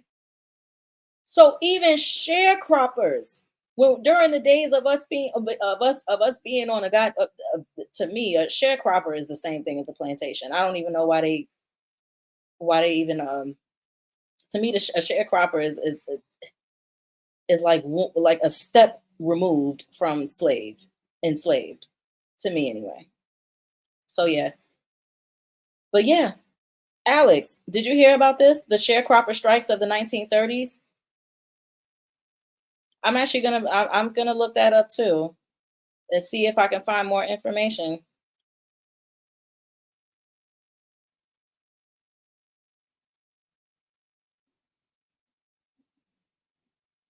The sharecropper strikes of the 30s was spark plugged by Negro women. I'm not surprised. I'm not surprised. Of the 30s, we're talking about the 30s. Oh my gosh. Subject to the terror of the landlord and white supremacists, they waged magnificent battles um, together with Negro men and white progressives in that struggle of great tradition led by the Communist Party. Uh, the fact that once again black women had to spark plug, it had to be this. They had to be the spark. We had to be the spark plug because it wasn't. I guess wasn't shit gonna happen.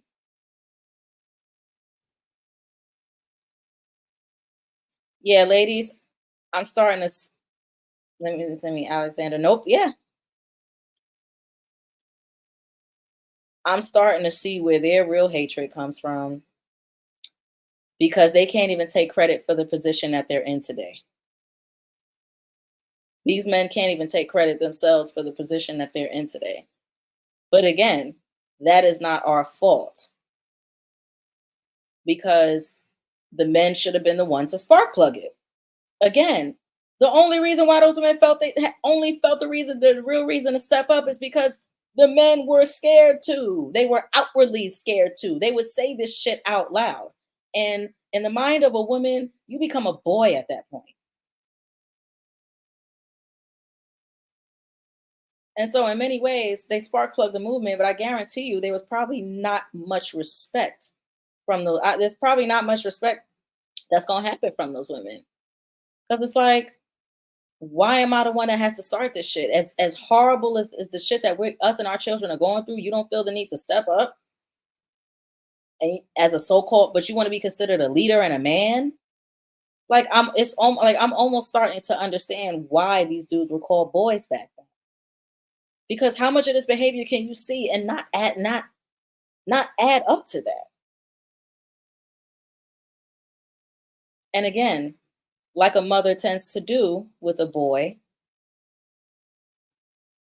they tend to try to want to keep them safe from harm. So yeah, that's exactly what it is. The men basically told everybody that they were boys with their behavior and with their inaction and having to get behind and having to wait for the women to do it for you to feel some type of for you to feel comfortable standing up to. So yeah, I'm yeah, no. Mm-mm. Subject to the terror. Oh, and also to a lot of the idiots who are complaining that a lot of black women didn't know about this article or anything. Truth be told, back then with the education of a lot of the lower class black women, I don't think they would have been able to even read this or comprehend it.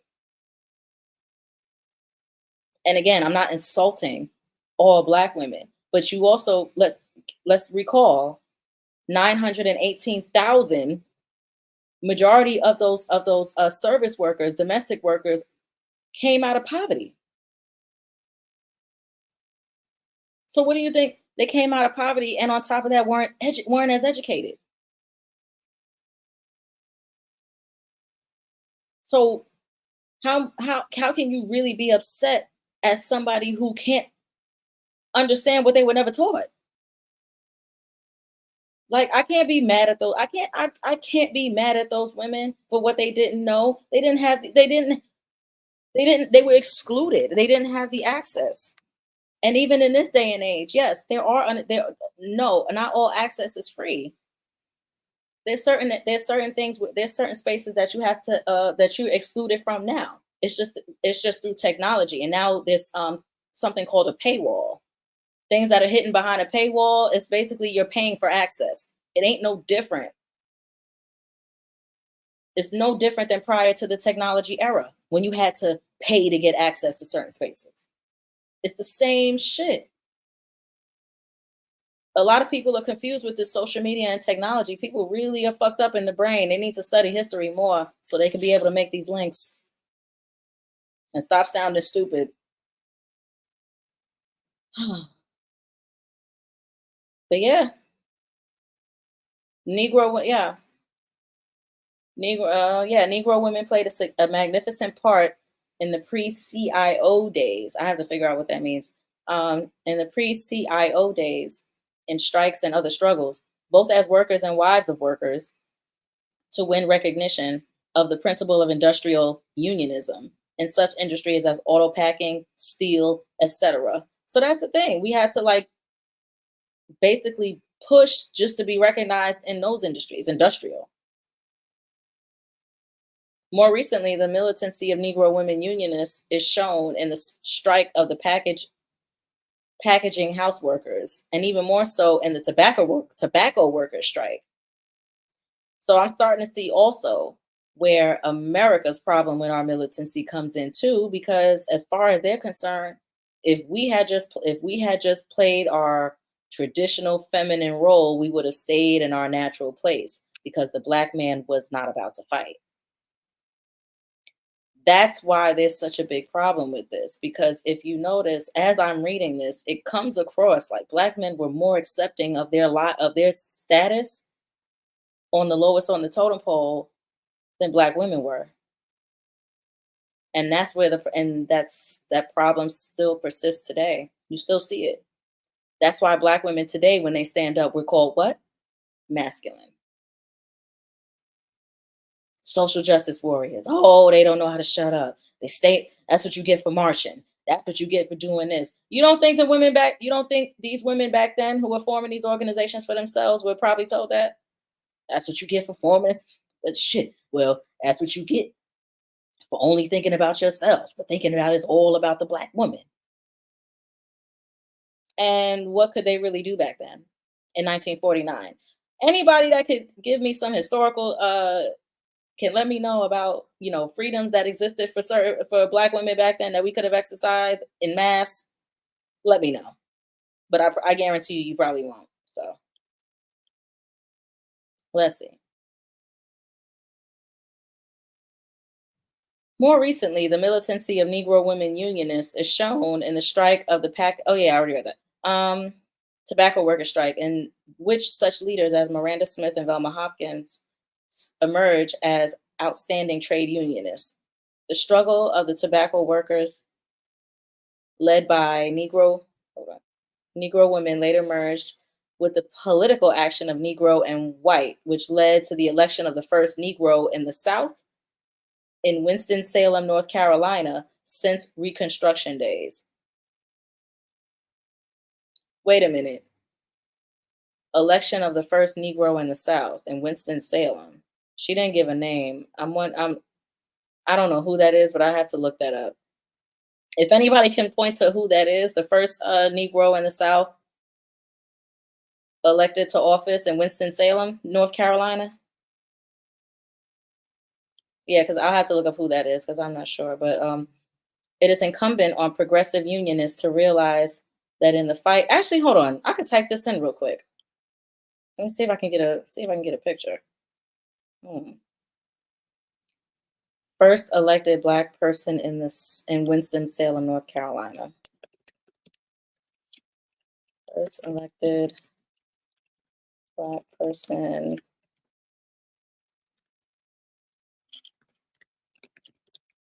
Winston-Salem.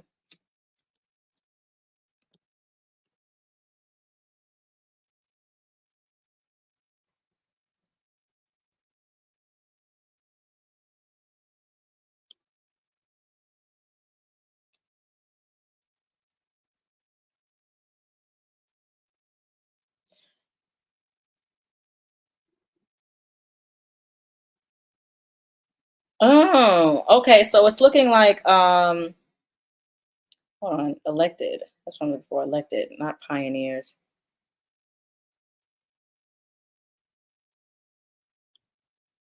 First elect. Yeah, I'm gonna have to come back to that because it's not readily available and it's like way too much to research and I don't want to interrupt what's going on.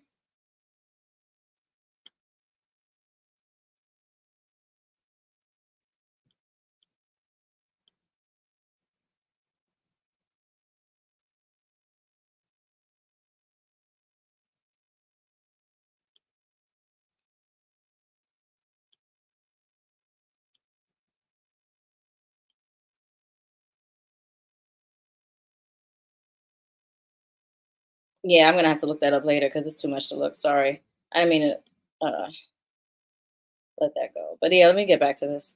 I'll have to look for that later. It is incumbent on progressive unionists to realize that in the fight for equal rights for Negro workers, it is necessary to have a special approach to Negro women workers who, far out of proportion to other women workers, are the main breadwinners in their families. Lord, 1949. I gotta remind myself of this shit again. It is incumbent on progressive unionists to realize that in the fight for equal rights for Negro workers, it is necessary to have a special approach to Negro women workers who, far out of proportion to other women workers, are the main breadwinners in their families. The fight to retain, again, far out of proportion to other women workers are the main breadwinners. And that's still the same today. Like nothing's changed.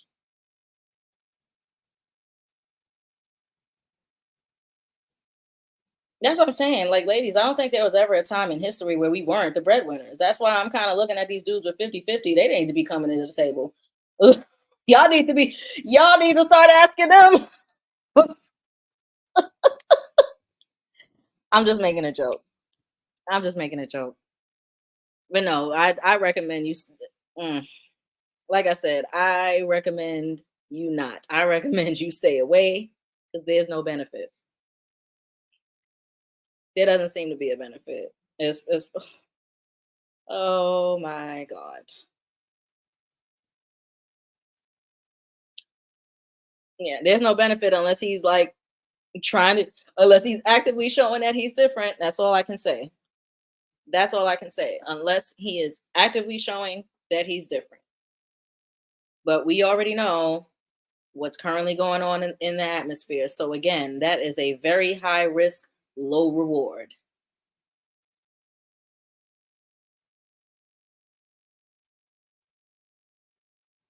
And I hate to even put it in those terms, but it is. I know the high risk for sure. And the reward, I mm, low to mid at best.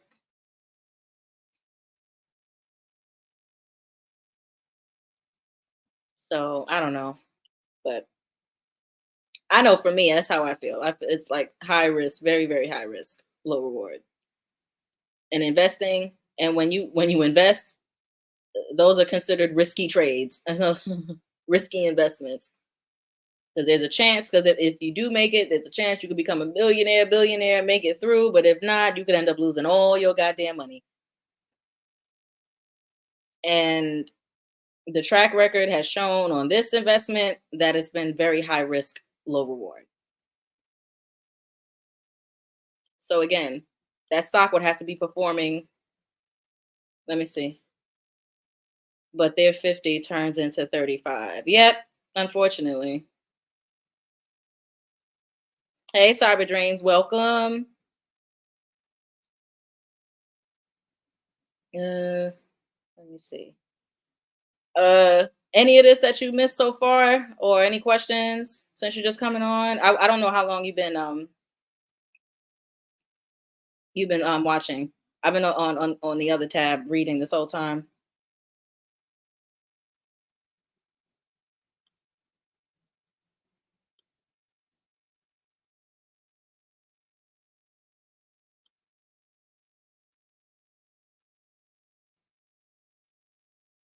Hello, Cyber Dreams. Did you? I don't know if you heard my question, but no, I was saying, do you have anything, like any questions or anything?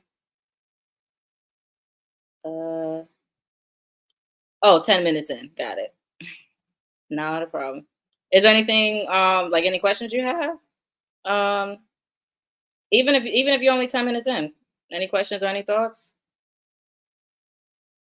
Because the title is pretty much, I mean, the title is basically just, I'm tired of the lies of people trying to tell us that black women have never fought for themselves, and it's like I'm showing this article, the end of the neglect of the Negro women, which I'm not sure if I sent to you. I know I realized that I never sent it to Alex either, so you can let me know if you have it or if you've already read it.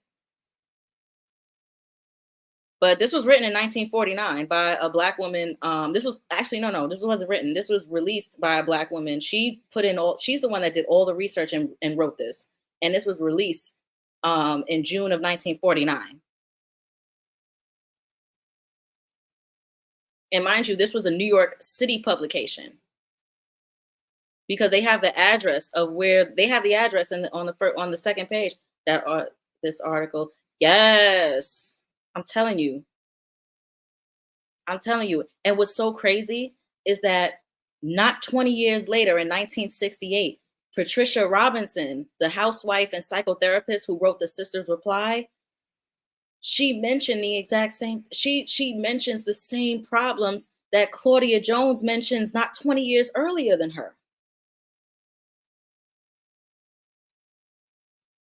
Like when you start to that's what I'm saying. And I didn't get to say this before you I wasn't sure if you on we were on when I said this, but I said I'm gonna pull excerpts from this and put it into a flip book because unfortunately not a lot of people are going to take the time to actually sit, read, and comprehend, make links. And so I was like, you know what, I could do it because at the end of the day that's what I'm doing this for anyway. Like as much as I want to read this with you and be able to, I want everybody to get it in full context, full nuanced context.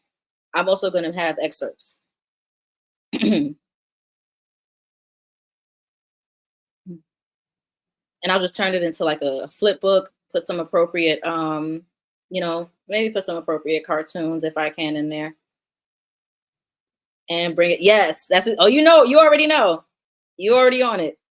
Exactly. And bring it up to modern date. Oh man.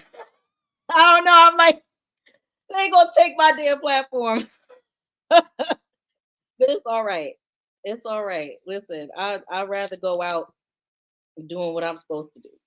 I'd rather go out continuing Claudia Jones' mission, continuing the mission that I'm only supposed to care about. But yeah, you absolutely right. Do a flip book from back from then, because the research that she has starts from emancipation. She goes from emancipation of slavery up until 1949. So we have that, and then on top of that, and then 20 years later, we also have Patricia Robinson, who can recall information from the time of Claudia's article. And we do that massive timeline, and we're able to prove that we have consistently been the breadwinners. We've consistently been the spark plug. And that word was used specifically. We've been the spark plug of these movements. Cyber Dreams, girl, did you know that in the 1930s, I quote Miss Jones, uh-huh, whenever I can. Yeah. Mm-hmm. Absolutely. Like, can you believe even sharecropper strikes had to be started by us? Ain't that crazy? In the 30s. when we barely had any goddamn rights. We were the ones that felt that had the heart to want to stand up. And I had said this earlier, but I think before you got, I'm not sure if you were here already, but I remember saying this. I was like, why is it in all these cases, none of the dudes felt the need to step up? I noticed that, and a lot of the men, I think a lot of them are mad in this day and age because they're mad because they really can't take credit for even where they've gotten to at this point. Like as far as the political action, they can't really take credit for it, not in realistic form, not without bringing us up. But yeah, that shit was crazy to me. But yeah, the domestic worker. Oh wait, no, I think I'm skipping the gun. Um, where did I end at? Oh yeah, here we go. Yeah, it is incumbent on progressive unionists to realize that in the fight for equal rights for Negro workers, it is necessary to have a special approach to Negro women workers. I'm going to say it again. It is necessary to have a special approach to Negro women workers. So even then, she was like, yeah, we understand that Black folks as a whole are going through subjugation, segregation, but we need to understand that there's a specific area on panels. That's our foundation. Straight fact. And thank you on panels, etc. That's our foundation. Thank you. That's exactly it. Straight facts. Leave the talking points alone. Hammer it in. No wiggle room. Look, that's damn near 100 years ago. Exactly. Ain't that a bitch? Ain't that crazy? But yeah, I love you putting this quote up, Cyber, though. Foundational agreement. I like that. Yeah, leave the bullshit emotion at home. Because with this right here, even I can't be full of shit. See, when you present it like this, even the person that's presenting you the information can't be full of shit. So it holds not only the presenter accountable, but the audience accountable. See, that's how a community is supposed to move forward.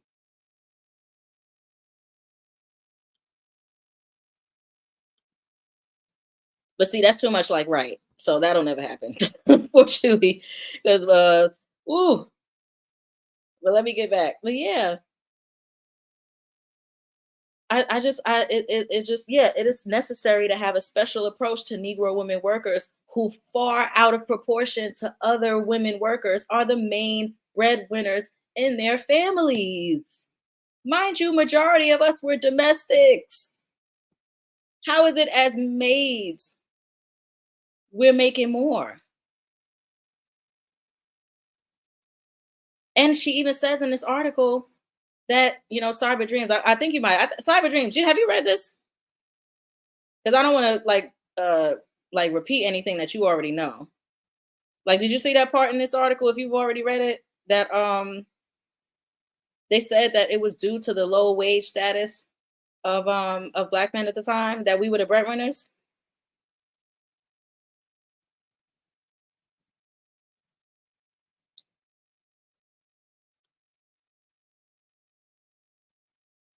'Cause I don't know. That sounds crazy to me.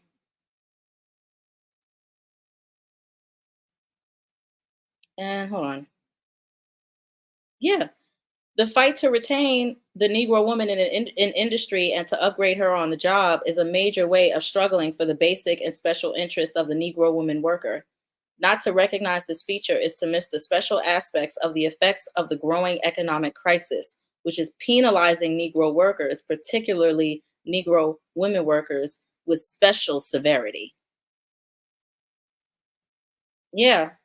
And see also what they mentioned in here also, Cyber Dreams, and Alice, if you're still here too, that hold on, I don't know, lost my train of thought real quick. Sorry.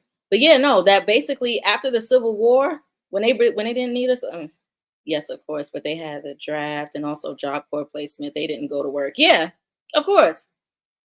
That's why I said it. I think also I don't think a lot of them also put in much effort to be let into other to be let into more spaces. It seems to me we did though. It seems to me we fought for ourselves to be placed into these industries, and now I see, now I'm recalling that clip from, oh my gosh. Do you know about, hold on, let me see if I can find it. You black males received welfare first. Yeah, because the thing is they were supposed to use it to take care of their families, and what they did was squander it.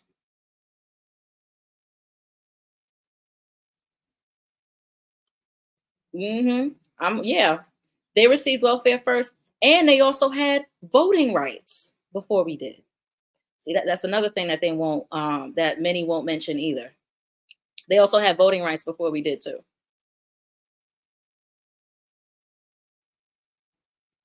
They literally had everything before we did. They just decided to squander it on they decided to indulge, they decided to use whatever resources they had to indulge in self-hate. It is what it is.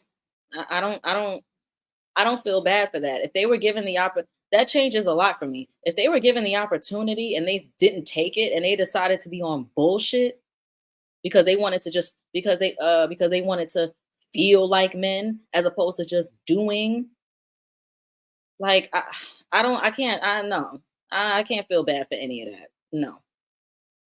Because what that means is that you decided to be a boy. You essentially decided to be the very thing that those white men were calling you back then.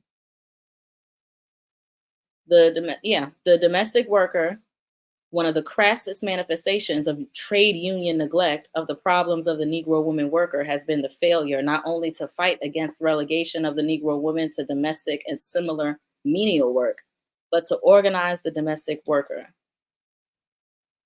It is merely lip service for progressive unionists to speak of organizing the unorganized without turning their eyes to the serious plight of the domestic worker who unprotected by union standards is also the victim of exclusion from all social and labor legislation. I got to read that again. I got to read that part again. It is merely lip service It is merely lip service for progressive unionists to speak of organizing the unorganized without turning their eyes to the serious plight of the domestic worker who, unprotected by union standards, is also the victim of exclusion from all social and labor legislation. Do you understand what that means? That means majority of us were automatically excluded from social and labor legislations. So what this tells me is that black women, we couldn't fight. We did literally did the best that we can, but yet we were still excluded from it. Like, do you know how big of an effect you know how big of an effect that could have on a community from being excluded from social and labor legislation? Do you know how much of effect it can have on that specific group of women? And it makes me think about now. Y'all notice how recently y'all noticed recently the black, I think Cyber Dreams, you might have mentioned it, how the most recent Protect Black Women and Girls Act was shot down. I wonder, you know how many times that bill has been written and introduced? They've had one for like the past few years already. They've introduced one in 2021. They introduced another one in 2022, and we have one currently. Um, as recent, I think they just reintroduced the bill again. So at what point are we going to stop blaming ourselves, black women?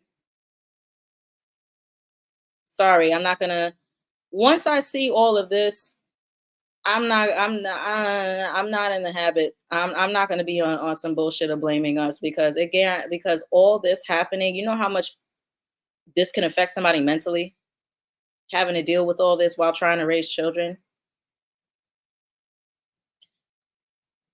Yeah. Um My heart, honestly, after reading all this, my heart goes out to a lot of those women in the past, and it's like, just I have nothing but thank yous because I know I wouldn't be here if it wasn't for these women doing what they did. And yes, that includes the domestic workers who made up the majority of breadwinners of the Black community. The exceptions were not did not were not are not the rule, and I wish a lot of us exceptions would start acting like it and start realizing that. It seems to me a lot of the exceptions of today are trying to make themselves the rule, and that ain't never going to happen because you don't live in a system that ever wants that to be a rule. That ever wants that to be yeah, the system doesn't want you got to remember, I don't know if Black women are under this fantasy that we think just not dealing with Black men means that our fight is going to end. No, in fact, it's actually going to get harder because what y'all don't realize is that America has a very big incentive to keep Black children born regardless of the status. And the more of them that are birthed in fucked up situations, the easier they are to put in menial jobs. So yeah, especially with this birth rate stuff happening, oh, they're going to start providing incentives, and they are going to start providing incentives to the poorer and uneducated ones. And I'm sorry, I am not about to be mad at somebody for what they don't know.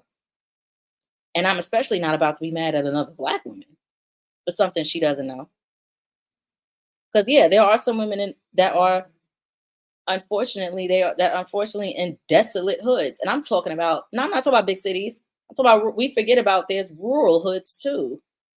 These damn near look like plantations. Some of these hoods in the South that look like straight up that look like they were former slave quarters at one point. We talking about people coming out of those areas. And you know what's so funny? A lot of musicians are being a lot of you notice a lot of people in the hip hop industry are being pulled from those areas, right? Have y'all ever made that connection?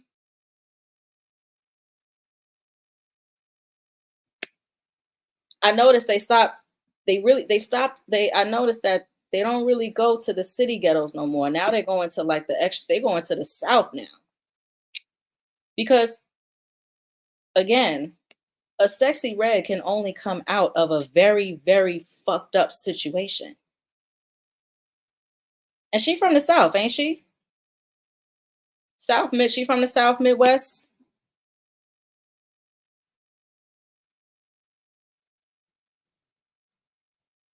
Again, not saying that I support her music or not saying that I support what she does, but it's very clear that that girl suffers from a lot of mental damage. I could tell. It's very clear that that girl suffers from a lot of internalized misogyny. I can tell. And especially coming from the area that she comes from, there's only so much blame I'm going to put on her. And a lot of y'all just look whack as fuck. A lot of y'all look weak as fuck doing that. Because I guarantee you, if she was of another race, they would be talking about, oh, she's a product of her environment. Oh, we got to take it easy on her. She might have been a victim of sexual assault when she was younger. Oh, she might have been. I never hear any of that pop up for our girls that act out, even though we know some of the highest sexual assault rates come out of our community. Hmm. That's why I said it makes me wonder about a lot of y'all content creators. I think a lot of y'all are just as sick in the head as the people you talk about. And again, I'm not talking about all content creators, but the ones that I'm specifically pointing out, the ones who are making majority of their money off of propaganda and not facts, makes me wonder about a lot of y'all.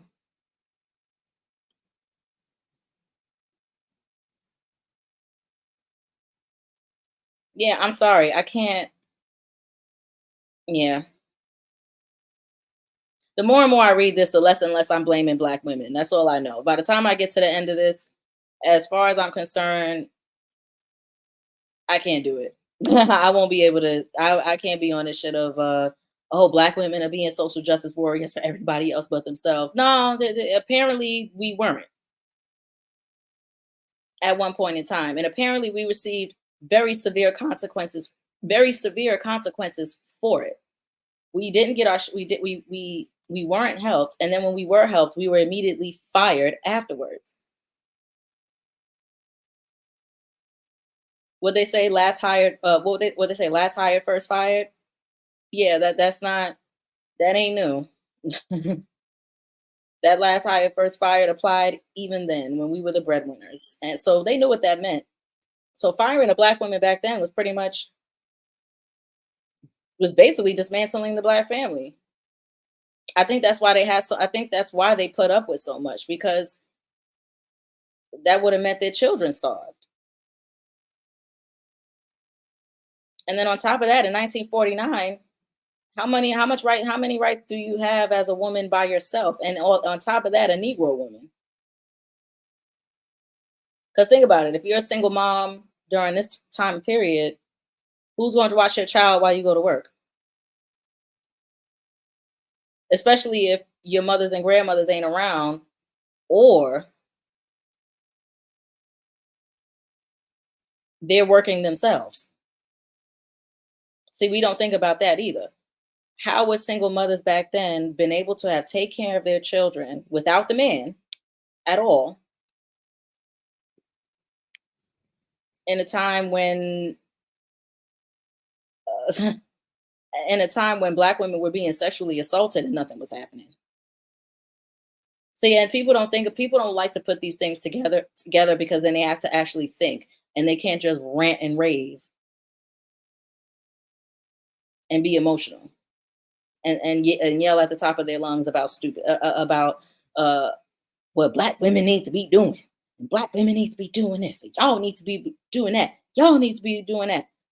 What makes I'm sorry. The moment you start actually reading and going through history, you're gonna look stupid even saying that. So yeah, I gotta go back to the article though. But yeah, only that shit is crazy. About only 1 in 10 of all Negro women workers is covered by present minimum wage legislation. 1 in 10 are covered by present, and by present they mean 1949 minimum wage legislation. I can only imagine what the goddamn minimum wage. Hold on, let me type that in. What was the minimum wage in 1949? I'm scared to know. Minimum wage in 1949. Oh gosh. Let me see. Minimum wage. Oh, in the United States. Hold on. In the US. Ah, here we go. Price and wages by decade, 1940 to 1949. Uh oh, here we go. Okay, they got a federal minimum wage chart from 1938 to 1929. Hold on, let me share this with y'all. Let me know if y'all can see it.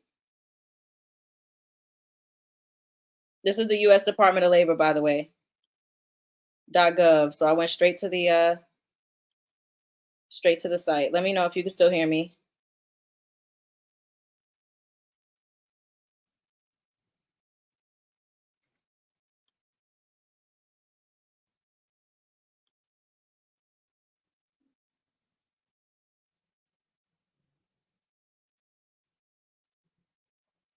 Mm,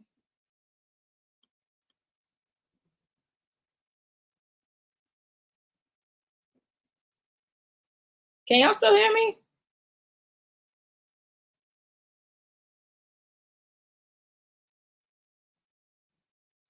Hold on, let me go Can back. y'all still hear me? Oh, voice test. Okay, I can hear it now.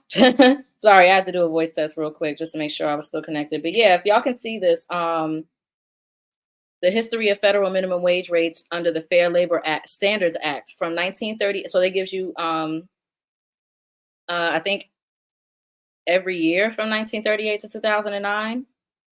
Let's see. So, oh my God, do y'all see this? Look at what the minimum wage was in the late 30s and 40s, around the time that she wrote this article. 40 cents an hour.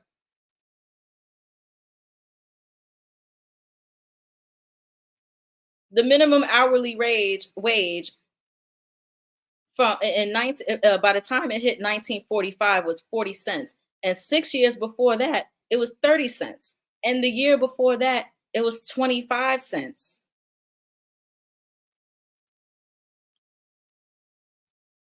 Yo, y'all see these numbers? That is crazy. I can't imagine working a menial job for that, and you know how much labor they put in back then for 40 cents an hour. Do you know what that equivalates to on a yearly basis? And you already know they were not working the standard 9 to 5. We gonna put that out there too. This wasn't these wasn't standard 9 to 5, Monday through Friday, coming home on the weekends, chilling out jobs. Wow, wow, wow, wow. Hold on, you guys. I'm gonna come leave out and come back in. Something's up with my audio.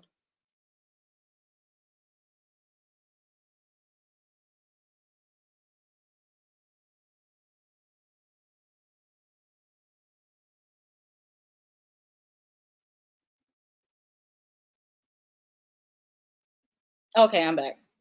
Let me put that back on the screen. All right, but yeah, no. And also, hold on, let me put a link in the chat. So like if y'all want to check it out and just go through the years, there. So yeah, if y'all want to check it out and go through the years, just to get an idea of how wages were all around in this country, that'll give you a sense of what we were dealing with too, economically at the time. So what was that? Oh yeah. Yeah, so basically only 1 in 10 of us were covered for 40 cents an hour legislation. Although about one-fourth of all such workers are to be found in states having minimum wage laws. Although about one-fourth of all such workers are to be found in states having minimum wage laws. So only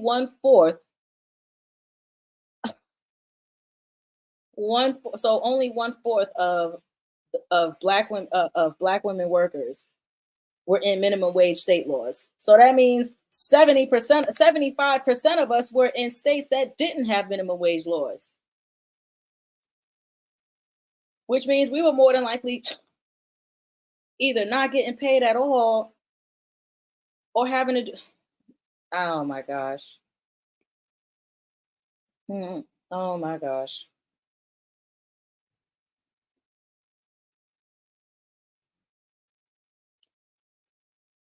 Wow. All of the arguments heretofore, again, please excuse me because I always get that word wrong. Heretofore projected with regard to the real difficulties of organizing the domestic workers, such as the casual nature of their employment, the difficulties of organizing day workers, the problem of organizing people who work in individual households, must overcome forthwith. There is a danger that social democratic forces may enter this field to do their work of spreading disunity and demagoguery unless progressives act quickly. Wow, she even called out the democratic bullshit back then. She said there is a danger that social democratic forces may enter. She sounds damn near prophetic. There is a danger that social democratic forces may enter this field to do their work of spreading disunity and demagoguery unless progressives act quickly. Y'all got to remember the Democrats of back then are the Republicans of today. For anybody that doesn't know.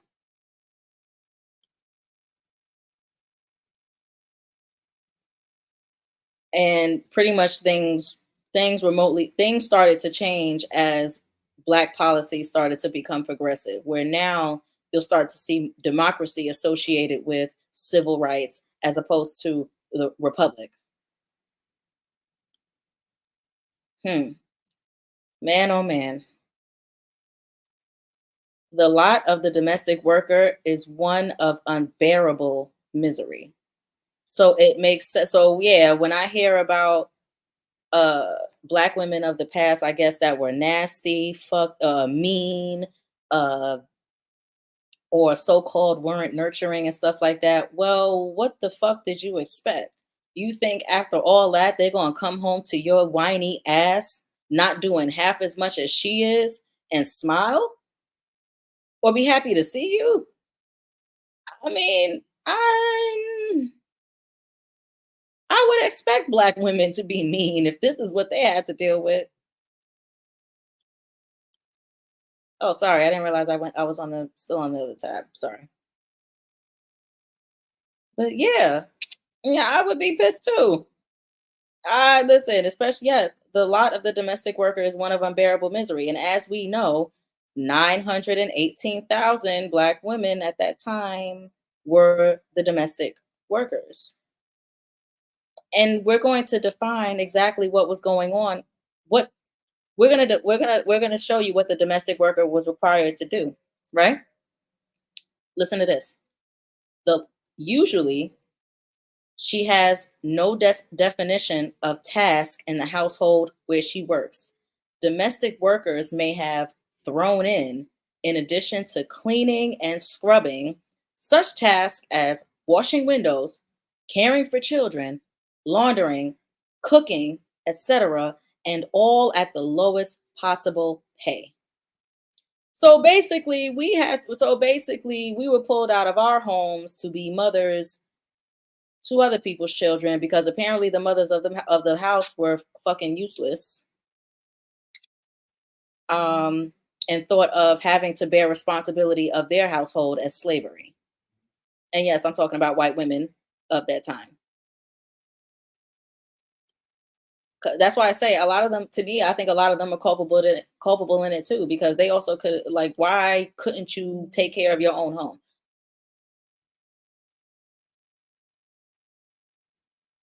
It's like, why couldn't you take care of your own home? Why did you have to also participate as well? I mean, they were able to stand up for everything else. They couldn't stand up for that. That's why I keep telling y'all, we don't have, there's no all women coalition. It's never had it. The only time there's an all women coalition is when you are doing the brunt of the work and there's other people benefiting. And thank God Claudia Jones understood this. So yeah, the Negro domestic worker must suffer the additional indignity in some areas of having to seek work in virtual slave markets, on the streets where bids are made as from a slave block for the hardiest workers.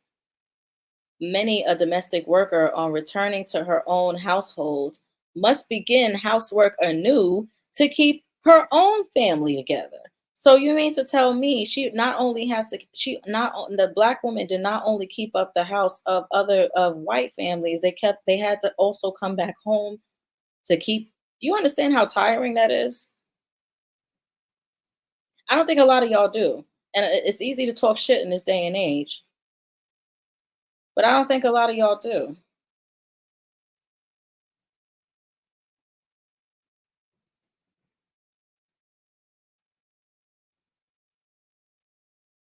And if you were, you'd probably be a little bit more sympathetic and a little bit hesitant to say some of the ignorant things you say.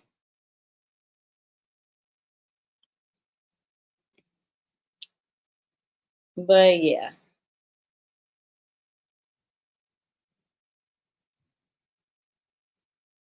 that that is fucking ridiculous. So she had to not only do the upkeep of other people's houses, come home and do her own. That's why I'm saying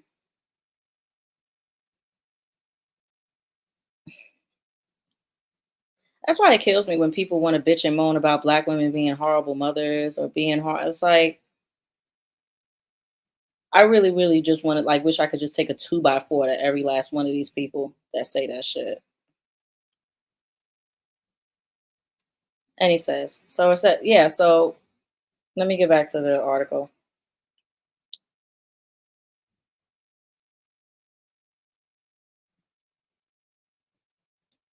Who was not enraged when it was revealed in California in the heinous case of Dora Jones, I have to look her name up, that a Negro woman domestic was enslaved for more than 40 years in civilized America. Oh, that's a case I'm going to have to look up. Her employer was given a minimum sentence of a few years and complained that the sentence was for such a long period of time. But could Dora Jones, Negro domestic worker, be repaid for more than 40 years of her life under such conditions of exploitation and degradation? And how many cases partaking in varying degrees of the condition of Dora Jones are still tolerated by progressives themselves?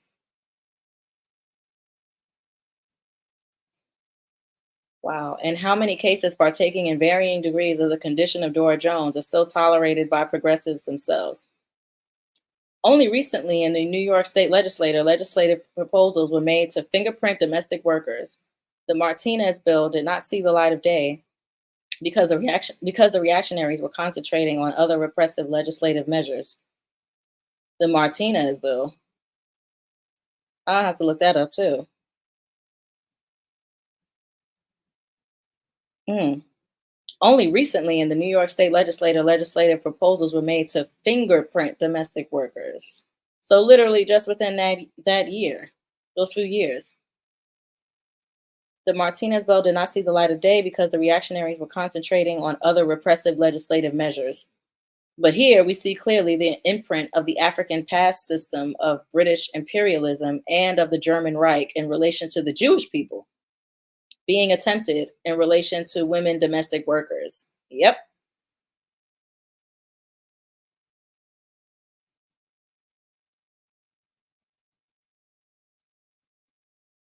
Mm. So I guess the legislation to fingerprint domestic workers was called the Martinez bill. Wonder why it was called Martinez. Wonder who that was.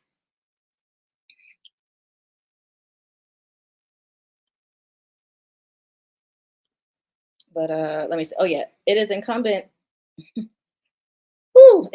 on the trade unions to assist the domestic workers union in every way possible to accomplish the task of organizing the exploited domestic workers, the majority of whom are Negro women. Wow. It is incumbent on the trade unions to assist in the domestic workers union in every way possible to accomplish the task of organizing the exploited domestic workers, the majority of whom are Negro women. Simultaneously, a legislative fight for the inclusion of domestic workers under the benefits of the Social Security law is vitally urgent and necessary.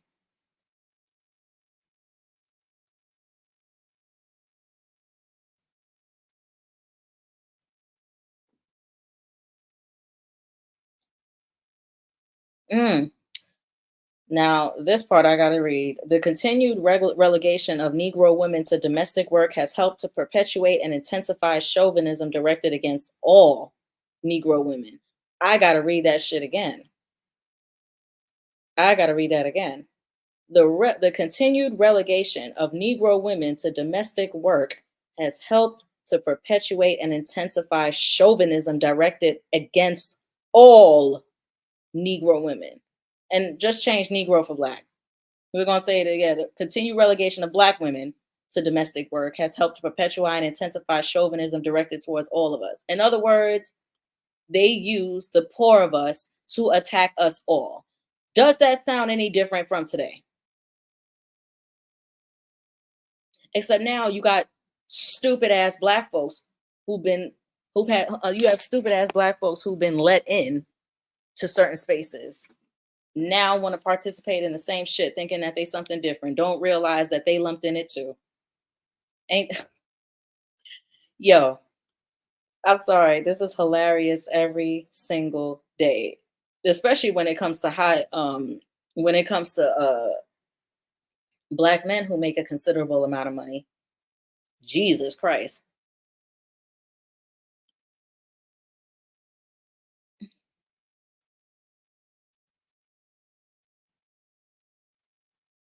So yeah, ladies, to those of y'all that want to keep blaming the poor lower class or poor Black women, you look stupid. You do. Because all you're doing is actually helping to perpetuate and intensify the bullshit against all of us.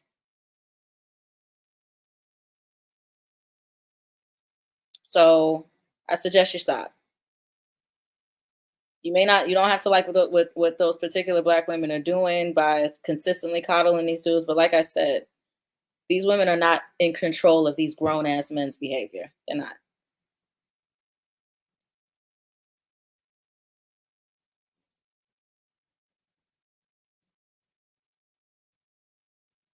And you're not going to use the black women who suffered the harsher effects of internalized misogyny, who expressed some of the harsher effects of internalized misogyny. You're not about to use that as nah. Because like I said, if you can go into that victim trope and give all the excuses to other women who have actively supported their patriarchies and are now whining about it now, then I don't want to hear it. I don't want to hear anything about black women because all that does is tell me that it's just your personal angst, and it's like you ain't got to be around those women, nor do you have to be around those sons. And no, those sons don't get to act up just because they got a problem with their mothers. Again, only in the black community do people think like that. The continued relegation of Negro women to domestic work has helped to perpetuate and intensify chauvinism directed against all Negro women. Yeah, I had to read that again because it's that important. Despite the fact that Negro women may be grandmothers or mothers, the use of the chauvinist term girl for adult Negro women is a common expression. And it's funny because I often think about the times that we go, girl, like when we do that, but we know it's not in the expression that they were calling us in. The very economic relationship of Negro women to white women, which perpetuates Madam Maid relationships, feeds chauvinist attitudes, and makes it incumbent on white women progressives and particularly communists to fight consciously against all manifestations of white chauvinism, open and subtle.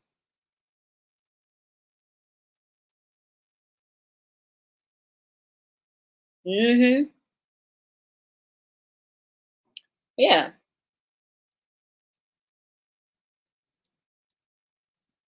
Oh, we know. Oh, trust me, we know. And then chauvinism. Oh, here we go.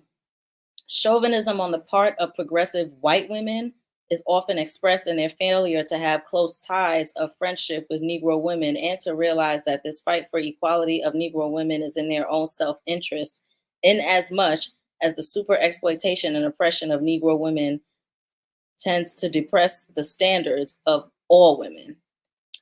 Yeah, but see what Claudia Jones didn't realize, and unfortunately, it took a long time for people to what unfortunately Claudia Jones didn't realize is that white women have no problem participating in oppression as long as they at the top. They have no problems participate. White women have never had a problem participating in the oppression of other women as long as they're placed as number one. And we can actually see that today in the way the world works and the way they work.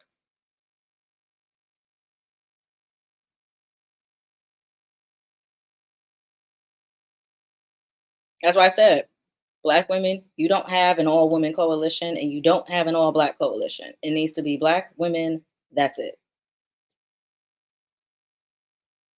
So, yeah, too many progressives, too many progressives, and even some communists are still guilty of exploiting Negro domestic workers. Look at that.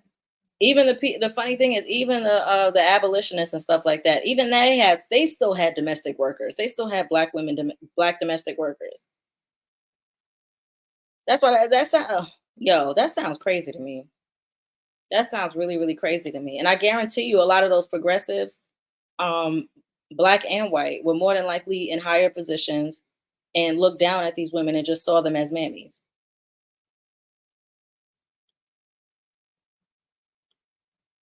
Even though they were doing it's like I said, the ones that do the bulk of the work in society always get the most disrespect. That's why capitalism is able to flourish because unfortunately a lot of poor people A lot of poor people tend to get a lot of poor people are dissed, especially when they're exploited for their labor, like as if it's their fault that they're in poverty, even though we know poverty is a construct. And poverty was anyway. But like I said, it's not just poverty that can lead to that too. Poverty and you add on self-hate on top of it, it's a lot.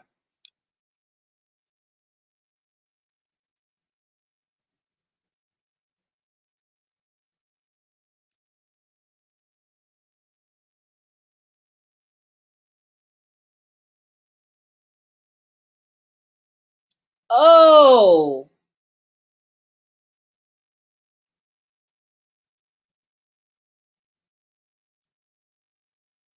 hold on. Okay, so we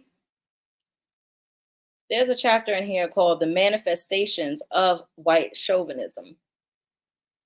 Some of the crassest expressions of chauvinism are to be found at social affairs, where all too often white men and women and Negro men participate in dancing, but Negro women are neglected. What does that sound like to y'all?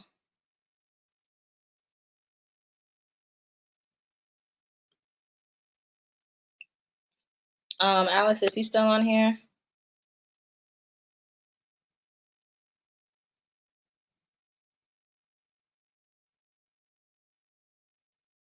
Oh, okay. But yeah, I mean, what does that sound like?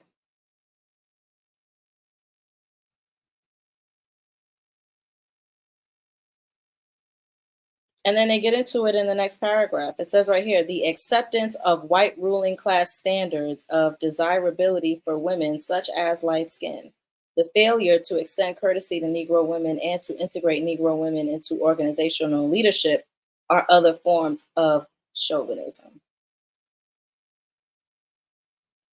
Another rabid aspect of the Jim Crow oppression of the Negro woman is expressed in the numerous laws which are directed against her as regards to property rights, intermarriage, originally designed to prevent white men in the South from marrying. Whoa, whoa, whoa! Hold on. I no, I had to hold on.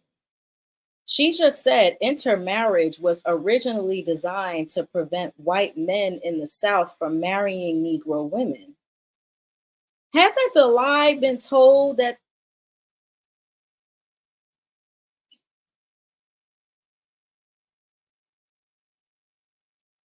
Alexander, you heard that, right? She just said that intermarriage was originally designed to prevent white men and white and black women from getting together. Do you know what that means if this truth comes out? That's the complete opposite of everything that's been told so far. Because what do we usually get told?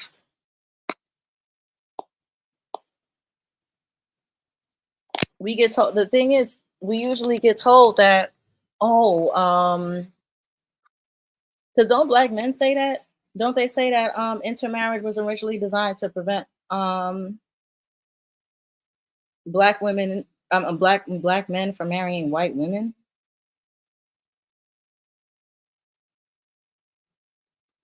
Oh my gosh, I wish she would have put like a link to there or something. I wonder if she touches on it later. But yeah,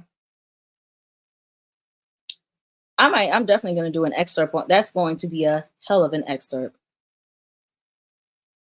But yeah, originally designed to prevent white men in the South from marrying Negro women.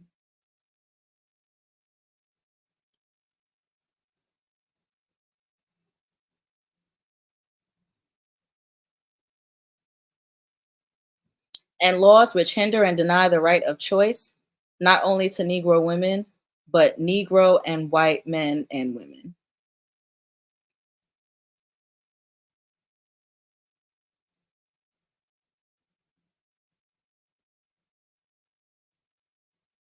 Mm. Laws which hinder and deny the right of choice, not only to Negro women, but Negro white and white men and women. Yeah, of course they were gonna. Of course, they were going to deny the right of choice. But my thing is, if we were so undesirable, why would they even have to put that in place? I tell people this all the time, ladies. Ladies, I tell you this all the time. If you were truly this undesirable and not wanted, they wouldn't even need to pass none of this shit. Because then it wouldn't have mattered what you did. So, like I said, um, and laws which hinder and deny the right of choice, not only to Negro women, but Negro, yeah, for white progressive women and men, and especially for communists, the question of social relations with Negro men and women is above all a question of strictly adhering to social equality. This means ridding ourselves of the position which sometimes finds certain progressive and communists fighting on the economic and political issues facing the Negro people, but drawing the line when it comes to social intercourse and intermarriage. That's still, I mean, not so much the marriage part, but as far as social intercourse, yeah. There are certain spaces to this day that even with civil rights, the civil rights bill being passed, there's still spaces out here that are exclusively white, which I don't have a problem with. I feel like the only ones who have a problem with it are Negroes that are begging to be in those Negroes that are begging to be in those spaces. Which I never feel bad if they want to get in so bad and something happens. Fight to be in a hateful space. I'm fine. And it also makes you question too. It's like, mm. But yeah, to place the question as I'm not even gonna question it. To place the question as a personal and not a political matter when such questions arise is to be guilty of the worst kind of social democratic bourgeoisie liberal thinking as regard the Negro question in American life. It is to be guilty of imbibing the poisonous white chauvinist theories of a Bilbo or a Rankin. Similarly, too, with regard to guaranteeing the security to children, this security will be enhanced only through the struggle for the liberation and equality of all nations and peoples, and not by shielding children from the knowledge of this struggle. This means ridding ourselves of the bourgeois liberal attitudes which permit Negro and white children of progressives to play together at camps when young, but draw the line when the children reach teenage and establish. That's very true. They'll be cool with them playing together when they're children, but as they start to get older, that's when you start to see the lines being drawn. And that's because people are veering off into their respective communities. Um, yeah, people are veering off into their respective communities, which I don't have a problem with.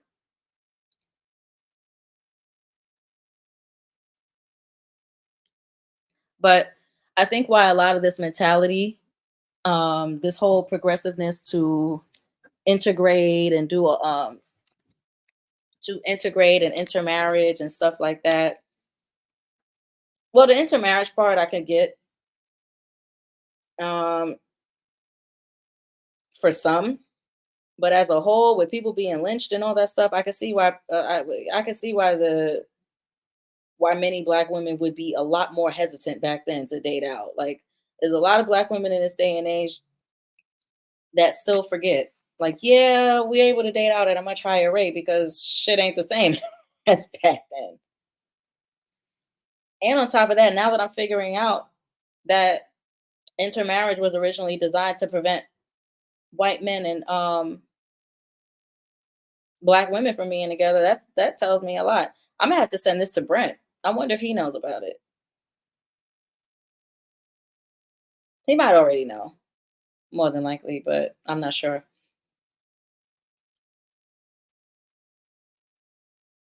Let me think. This means we're doing ourselves. Ah, here we go.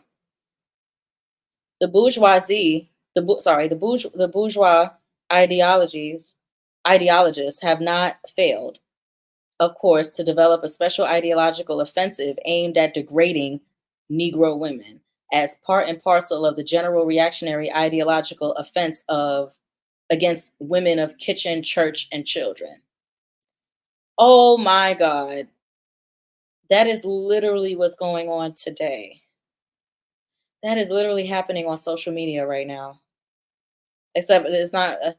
The thing is, bougie, and bourgeois has taken on a whole different term in this day and age, so it doesn't mean the same as it did in 1949 when this was published.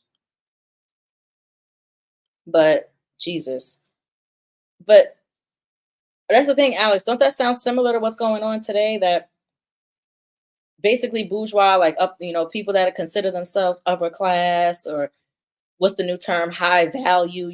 There's always a new term for it, but the original term was bourgeoisie for all of them. And it says the bourgeoisie ideologists have not failed, of course, to develop a special ideological offensive aimed at degrading Black women as part and parcel of the general reactionary ideological offensive against women of kitchen, church, and children. They cannot, however, with equanimity or credibility, speak of the Negro woman's place as in the home, for Negro women are in other people's kitchens. Mm. They cannot, however, with equanimity or credibility, speak of the Negro's place as in the home, for Negro. Oh my God. She called out their bullshit, and like, oh, she called out the bullshit in one of the best ways ever. The most articulate way. I don't even heard it said this way. Oh my God, I love my women so much.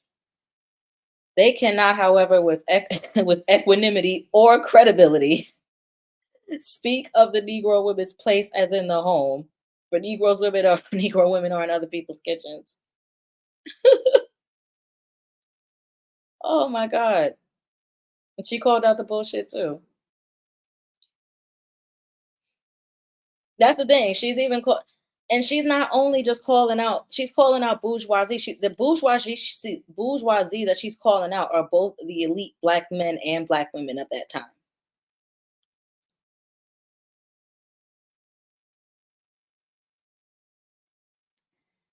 Hence, their task has been to intensify their theories of male superiority as regards the Negro woman, the Negro woman by developing introspective attitudes which coincide with the new school of psychological inferiority of women. The whole intent of a host of articles, books, etc., has been to obscure the main responsibility for the oppression of Negro women by spreading the rotten bourgeoisie notion about a battle of the sexes. Hold on, hold on, gender war. Now we getting battle of the sexes, gender war. Hold on, is this Claudia Jones talking about gender war in 1949? Actually, it kind of does. Mm, yeah, because think about it. Think about all the platforms that we hear now. Where we're talking about, and that's the thing. Even I was, I think, a little bit guilty of it with the whole Black male worshiping. It seems to me that Claudia Jones did a whole psyche. Not only did she do a political and social evaluation, she did a psychological evaluation. She hit three of the most important areas in this 20-page article.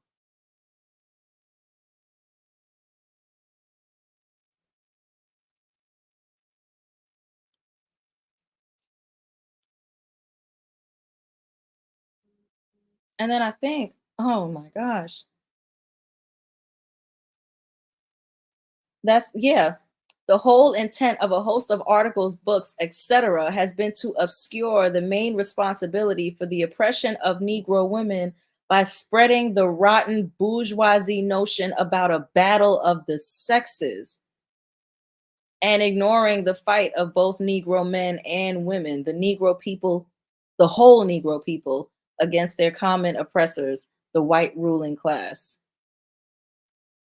So basically, as soon as Black women stood up, as soon as we as soon as we pointed out what we were specifically going through, they spread around battle of the sexes. In 1949, ladies and gentlemen, Alexander, Cyber Dreams, anybody else who's listening. Did you hear that? They every time that's why they were that's why most that's why many did not that's another reason why many didn't stand up because it became a battle of because they everybody turned it into a gender war. They made black women standing up for themselves into a gender war. That is literally what's going on today. That is literally what's going on social media right now in 2024. This article was this article was published in June of 1949.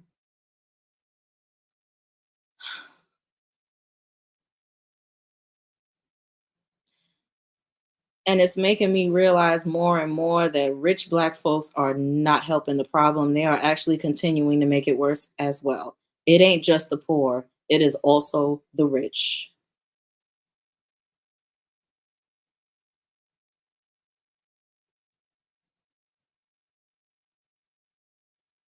Oh my gosh. Yeah, Alice, what do you think about that? Do I make sense?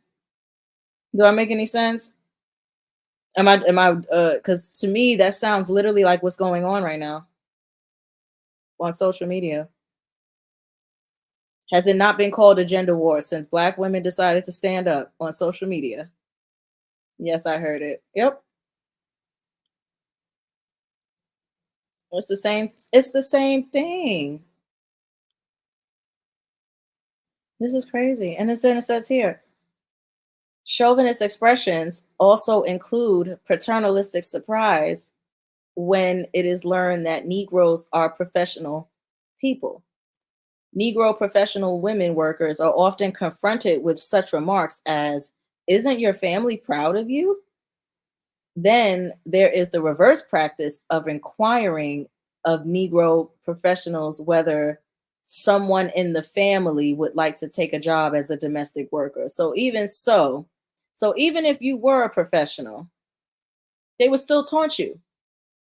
They would still make sly remarks. I'm about to go. Let me see. I'm about to go live soon. Okay. I'm actually going to come to an end of this soon anyway, because what is this? It's 20 pages. Yeah. I'd rather finish. I'll have to finish the rest of this another time because it's getting late and my voice is. I've been talking for almost 3 hours straight. I didn't even realize we're at 2 hours and 53 minutes. So yeah, but I'm just gonna finish like just the rest of this page, and then Alex, I'll head over to yours. What time are you going live? Actually,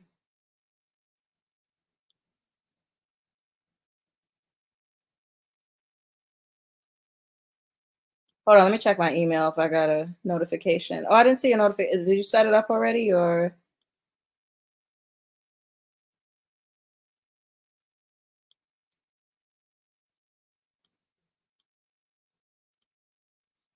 Either way, I'll try to make it over.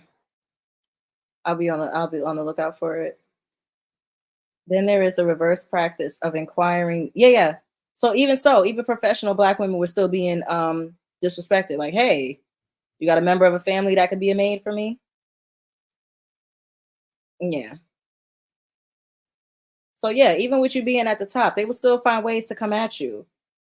This affects all of us, and there's no amount of dumping on the domestic worker as well. In this day and age, these will just be the black poor, the black women poor altogether. It's not about to make your life any easier because they don't separate y'all. If they can't disrespect you at the bottom, they're gonna slide disrespect you at the top. And even if you are at the top, they are not about to make you the rule. They are going to still show the worst of us, as we can see today. And you getting upset over the ones that they're showing is, to me, it's the stupidest shit to make Sukiana and Sexy Red the scapegoats of your community. Y'all look fucking stupid. Or try to even make them the scapegoats of black women's image. Because my thing is, I hardly ever see those. The only time I ever really see these two people get mentioned, I would have never even heard about these two women had it not been for black people talking about it. Had it not been for especially a lot of stupid niggas trying to use them too as some type of talking point.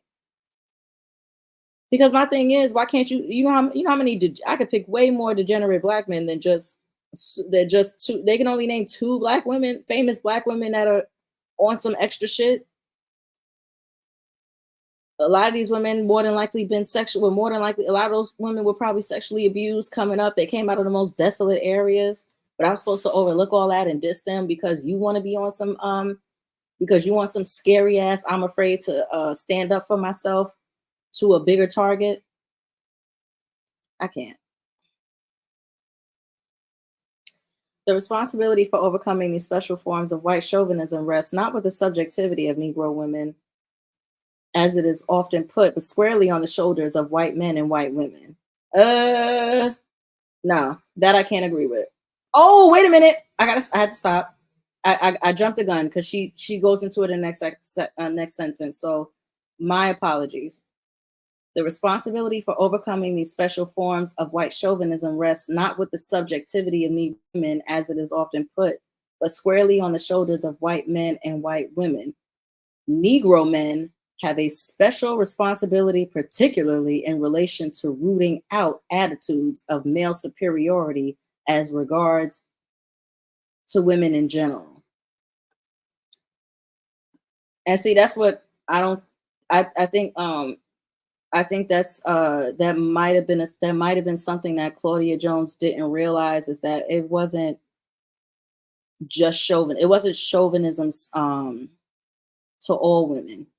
It was specific chauvinism to black women. So I understand what she means as far as in relation in the community, as far as male superiority, because that is one of the reasons, of course, sexism, but we also have to acknowledge that self-hate too. And I'm wondering if back then, she blames, which again, a lot of black women back then blamed the system for how these dudes were acting, because I don't think a lot of them had information about what happened prior to pre-colonial slavery. She might not have had access. I don't know. I'm about to go live. No problem. I'm about to actually end it now because my voice hurts. So once it gets to that point, I'm like, I gotta stop. But yeah, I'm gonna end here. So we're ending on page 14. Let me stop sharing. And yeah, I'm gonna end it here. We'll do a part 2 later on, but for those who catch the replay, sit on it because it's a lot of info. Y'all have a good one.